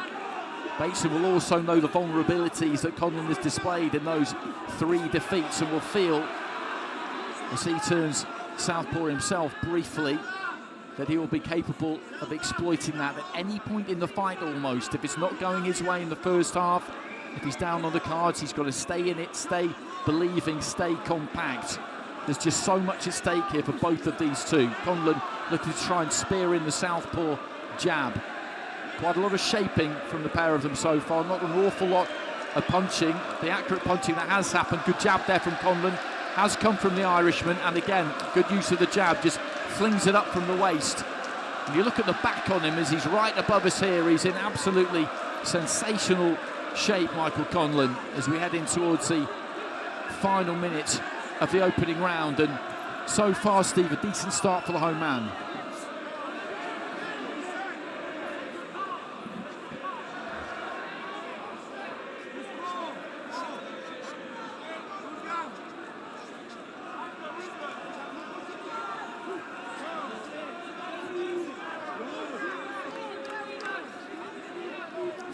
Odd seconds remaining in round one. Sensational atmosphere for the ring walks, and in those few minutes leading up to ring walks, it's one of my favourite times of the night, that witching hour when that main event is nearly upon you. Conlan just stepped in with a lead right hook, and that just seemed to move Bateson a little bit. The crowd liked it at ringside. He made a fairly solid connection, but Bateson gets himself back together, looking to try and just dip his knees and shoot that right hand down the middle if he can. He hasn't had a great deal of success in this opening round, Jack Bateson, but that won't come as any great worry for him. This is a 10-round fight. Just a little roll of the shoulders there from Bateson on the outside, just slightly out of range. Grant Smith quickly up into the corner. That partnership in its second fight. What did you make of that opener, Joe? A big hook from Conlan at the end there. I did see he did land his own one as well. That just slightly knocked Conlan a little bit off balance. It was the lighter shot, but it will give him some confidence, because it did seem to have a little bit of an effect on Michael. I think, you know, the fight to me was even until the last half minute, and Conlan landed some good shots in the last exchanges. So I think he just stole that round at the end. So I give round one to Conlan. Smith just puts the gum shield back in. Same thing happens in Bateson's corner. I like the look of Bateson on the ring walk, and as he was made to wait during the announcement, he is experienced, but it's easy to lose your head in a cauldron like this. Sometimes fights can be won or lost in those moments, but it didn't seem to have too much of an impact on him. He looked relaxed, but he looked focused, and that is the absolutely key thing. One of the things that makes boxing so very, very difficult. You have to be in this state of constant high alert, but also relaxed. because if you're not, the nervous energy will burn through you and empty that tank at a rate of knots that sometimes seems scarcely believable. You see fighters collapse sometimes at the highest level because that nervous energy is just too much for them. 30 seconds into round 2, a smile between the pair of them as they just fence jabs in the middle of the ring and revolve around each other, first clockwise, then counterclockwise. Conlan with that wide stance, settling into a crouch, lead hand held low, just dipping those knees, looking for that little bit of suspension to ride up, and then throws in the left hand, but Bateson's got that right glove up exactly where it needs to be, covering that jaw, covering that chin. A minute into round 2. You know, they came in close there. I'm beginning what was a little clash of heads. So Conlan looked at the referee there as if to say something. I don't know. I'm not too sure whether they clashed heads or not in that last exchange, but there's no cuts, so let's not worry about it. He just steps in with the lead foot again there, Conlan. He looks ready to really let that left hand go, but what he's doing at the minute is he's occupying Bateson without even really throwing all that much. He's holding the centre of the ring and managing to manoeuvre his man around with the threat almost of what might be about to come, and that is something that Adam Booth has always been very keen on with his fighters. The idea that you can control the fight just with the idea of what you might do. You're making your opponent think about what you're going to do rather than the other way around. Again, he shapes but doesn't let that left hand go. Bateson comes in, swoops in and looks for that long right hand to the body, but it doesn't land. A minute remaining in round 2. Are we going to have some solid punches landed in this round before its conclusion? Bateson quite busy with those feet, but not really committing to the punch yet. Conlan giving himself that base to punch from, but also in this round hasn't really let anything go with complete commitment. As Steve's been saying, they do have the look of two men who respect the skill set that each other has. They know each other well, maybe a little bit too well. Final stages of the second round. Bateson just tries to take some real estate, doubling up behind that jab. Not an awful lot has been landed in this round. Bateson trying to claim the centre of the ring there, right towards the end. But as we were discussing earlier, sometimes it's in rounds like that, it'll come down to who looks like they're in charge. Conlan kind of looked like he was in charge. Conlan to me looks like he's in charge. He looks like he's setting up Bateson, you know, to land some big shots. Bateson almost seems to have a little bit too much respect for Conlan. He's trying to nick little shots and stay on the outside. You know, he's not going to beat someone of Conlan's level at that. He's got to step in and you know, land shots. He's waiting for Conlan to make a mistake and he's going to counter him. That's not going to happen with Conlan. Conlan's too clever. For Bateson, I imagine there can be a temptation to think that, okay, all I need to do is land one big shot because there's questions over Conlan's punch resistance, but you need to be doing things to set those shots up, and he is just a little passive at the moment, I think. I don't think Bateson, you know, has the power to, you know, to land shots that will worry Conlan. Conlan, you know, has been stopped by fighters who could, you know, with big punches. Bateson is more skill and picks and land shots, but I don't think he's flat-footed and strong enough, you know, to worry Conlan. So he needs to get busy and start landing something, because I have him 2 rounds down. So the referee just ushering the trainer of Jack Bateson out of the ring, and the bell goes for the start of round 3. Conlan back in the orthodox stance at the start of this round. He primarily is a southpaw in the opening 6 minutes. He is able to switch with a lot of fluidity. Bateson has stayed orthodox. He can also switch, as we've seen. But Conlan going back to that right-handed stance, and the referee just having a bit of a word with Grant Smith. Yeah, he's leaning too much into the ring. He is a very vocal coach, Grant Smith. Anybody who watches boxing will know that, but you're right, Steve. What he's saying there, the referee, Mr. Vuis, is that Grant Smith is leaning too far in towards the ring apron. And as he says that, Grant Smith points across to the row of 10 photographers on the other side who are leaning on the ring just as much as he is. Yeah, but they're not calling shots to the fighters, though. He's always got something to say. Looking for the uppercut there, Conlan. Didn't quite manage to land it. Bateson trying to come over the top of it with a right hand. This fight being conducted pretty much in the centre of the ring. That inner clock face, if you like. He looked for the left hand there, or shaped for it, Conlan, and then pulled it. And you could see that Bateson was just a little bit too far out of range. You know, if you look at two fires, Bateson, you know, he's skillful, he's on his toes and hitting and moving on his toes. But you look at Conlan, Conlan's flat-footed, and Conlan's definitely got more power being flat-footed.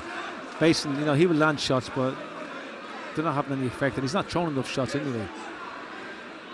In terms of their styles, right hand lands there from Bateson, and then he touches down, and the referee is counting. It was on our blind side, so I'm not entirely sure what happened. It wasn't there. a shot, he went off balance and missed. And I don't know what happened there. He should have stood up straight away, because now he's got himself a count, which is not really a count in my opinion, but there's rules, isn't there? He also took a free shot from Conlan there when he was down, and I think Conlan. Well, I think Conlan hit him when he was down. I'm not sure, but the referee saw it or not. But I don't think he should have done that. Well, I know he shouldn't have done it. Well, the action continues, a minute remaining in round 3, and that will be a 10-8 round for Michael Conlan. This rather will be a 10-8 round unless something extraordinary happens in the final minute. We'll get a replay in between rounds, I'm sure, but Bateson threw a right hand into the chest and then just seemed to lose his balance, touched down with a glove, and the referee started to count. I would have protested that count pretty vociferously, I think, if I was Bateson, because I'm not sure that the punch landed that caused him to touch down, and for it to be called a knockdown, that really needs to have happened. Into the final 30 seconds of round 3, and Conlan with just a little bit more swagger now. That will always give you some confidence. And Bateson, as Steve's been saying, is quite flighty. He's up on those tiptoes a lot of the time, the remnants of that amateur style that did serve him very, very well. But as a pro, you need to set those feet a bit more if you're going to punch with the kind of authority and power that you need. The bell goes at the end of the round. Conlan takes a walk back to his corner.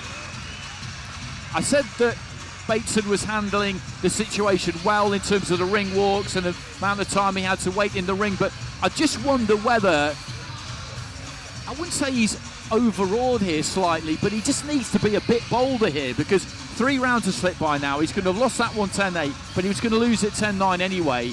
He's going to be 3 rounds down. He's got to get a grip of this really and start being just a bit more aggressive, or he's going to find himself 6 rounds down and the fight's gone. I'm trying to figure out what his fight plan is. If he thinks that later on the fight that it's going to slow down, he's going to land big shots, it's ridiculous. He's not. Bateson needs to, get stuck in there and go for it, because well, we're just watching a replay of that knockdown. This is a good angle of the replay. Right hand into the kind of neck almost of Conlan, and then a right hand did come back from Conlan as he was losing his balance and he went down. So I could see why the referee gave that knockdown. And he did whack him in the hip as well, Conlan, as Bateson was kind of spread-eagled almost, legs split wide, gloves split wide, but gloves touching down on the canvas. So into round 4 now, and things so far going according to plan for the home fighter. Bateson needs to do something here. He needs to get on the board. He doesn't need to go hell for leather or too gung-ho at this stage, but he's got to get himself around, because he's 3 rounds down but 4 points down due to that knockdown. So that is already a serious deficit at an early stage here. He shapes with that right hand, Bateson, right hand side of the ring, but doesn't let it go. Conlan just trying to whip that left hand in round the side and turn the knuckle over as he does it. You can see what he's trying to do there, but he just wasn't quite close enough to make it count. A minute into round 4, and the fight just following the same kind of tempo and formula that it has done so far. Conlan just stepping in and just stealing a jab to the body, a scoring shot. Bateson trying to dip his knees and land the right hand into the body himself, but I don't think it quite got there. Conlan just waving that lead hand, creeping in with that green booted front foot. Again, just feinting, stamping with that front foot slightly, and he's manoeuvring Bateson around the ring here, again, without doing too much. Steps in there, lets the left hand go to the body as they get into the clinch. The referee just letting them try and work it out by themselves over on the far side, and then gets in and breaks them. Left to the body there from Conlan was a decent shot, and Bateson again from distance looking for that right. nothing much has changed. I'm watching. I'm baffled. You know, Bateson after this round is going to win at least 5 of the last 6 rounds to get a draw, probably. You know, on this style and this performance, he's not going to do that. He needs to. He just needs to do something different. He's waiting and waiting for Conlan to make a mistake, and Conlan doesn't make mistakes. Conlan, looks the stronger of the two and the more dangerous punch of the two. Landed a neat left hand, Conlan, a few seconds ago. Again, out of the crouch, just shot it up from the waist, up into the eye line of Bateson. It wasn't particularly solid, but again, it was a quite obvious punch that landed. He switched back to southpaw about halfway through the round. Now he's back to orthodox again, and the reality is that through 4 rounds, he will be 5 points up. Right hand there from Conlan puts Bateson down heavy. And a stern look there from Conlan. Bateson hauling himself back to his feet. His ankle, I think, has gone from underneath him. And the referee waves the fight over. And Michael Conlan with raucous celebrations in the centre of the ring. Bateson right up above his ear. He got put down hard by the right hand. And then as he fell, I think the ankle maybe gave way. The referee suspended the count and waved the fight over, adjudging that he was in no fit state to continue. The injury was caused by the punch, by the impact of the punch, and Conlan up on the shoulders of Janae Buston, his stablemate, being carried around the ring, and you can see the celebration there. You can see the relief there, because quite simply, the dream is still real. There's been the odd pint glass thrown into the ring here, which is very, very uncalled for. A plastic bottle arriving as well. Bateson has brought quite a lot of supporters over from Yorkshire. I'm not going to immediately blame them, but maybe they were unhappy with the way that finished. Bateson being checked out by the doctor, his right foot stretched out, and they're trying to get that right boot off, but it was a solid right hand that put him down. The ankle gave way, and the referee decided that he was unable to continue. Still some unrest in the crowd, but this is a huge win for Michael Conlan, an absolutely massive win on a must-win night. You know, you could almost anticipate that Conlan was flat-footed. You can see he was looking for that big shot, and he hurt Bateson. I think if Bateson's foot hadn't have gone, I could see Conlan stopping him, because he was hurt and he was shaky, as well as having an injured foot. His legs hadn't recovered. No, I make you absolutely right, Joe. We had a good look at it, didn't we? And you could see as he was hauling himself back to his feet and kind of leaning on his gloves before he got back to his feet and supporting himself fully just on the soles of those feet, that something wasn't right. I think if that ankle hadn't twisted, the referee probably would have let it go on, but I don't think it would have lasted much longer. He was hurt, and you know, Conlan's a good finisher, and he was the stronger, more powerful of the two. It's rare you hear. You know what? I expected a tougher fight for Conlan. You know, Michael made this fight look easy. And no disrespect toward Bateson, but it just looked like he was in control all the time and looked comfortable.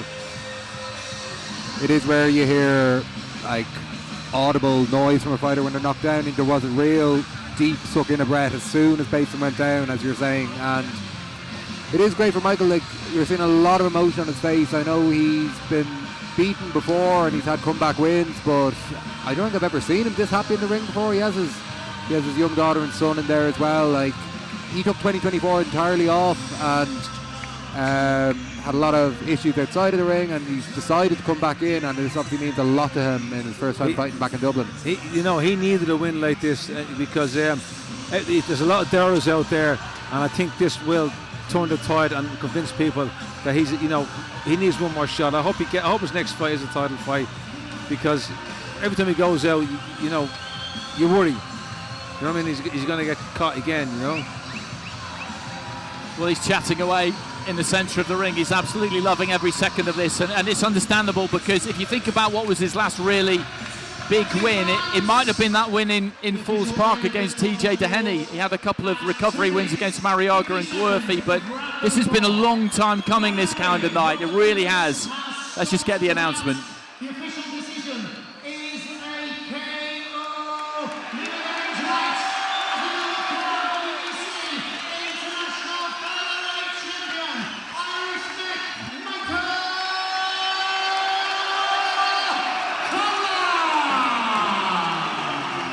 So Michael Conlan with his glove raised by the referee in the centre of the ring. and it's been a fine night for him, and a journey, and it's been a very, very long journey, an illustrious journey, a tortuous, devastating journey for him at times as well, but it does continue. He's up in the ring with his promoter, with his trainer, with his family, and that belief that he will say never left him is still very much there, and we await with great interest the next chapter in the long career, the storied career of Michael Conlan. That's it from us for tonight. Thanks very much for joining us. Thanks very much to our sponsors, Striker of Ireland, Ireland's first hybrid fitness race league. We hope to be back ringside at the 3 Arena and elsewhere across the Emerald Isle with more of these fight nights. Thanks for your company tonight. Hope you enjoyed it. We'll catch you again next time.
But Michael, what a night. We'll talk about the finish in a moment, if that's okay, but let's talk about the night. How special has this been?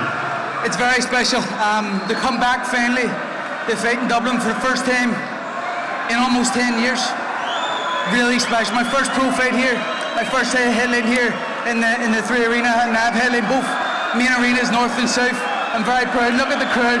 They're still here, they're still singing. A very special night. Thank you everybody. And talking of singing, talk us through that ring walk. It just looked an extraordinary thing to be part of. It was amazing to watch, let alone be part of. Mate, this is what I'm happy for.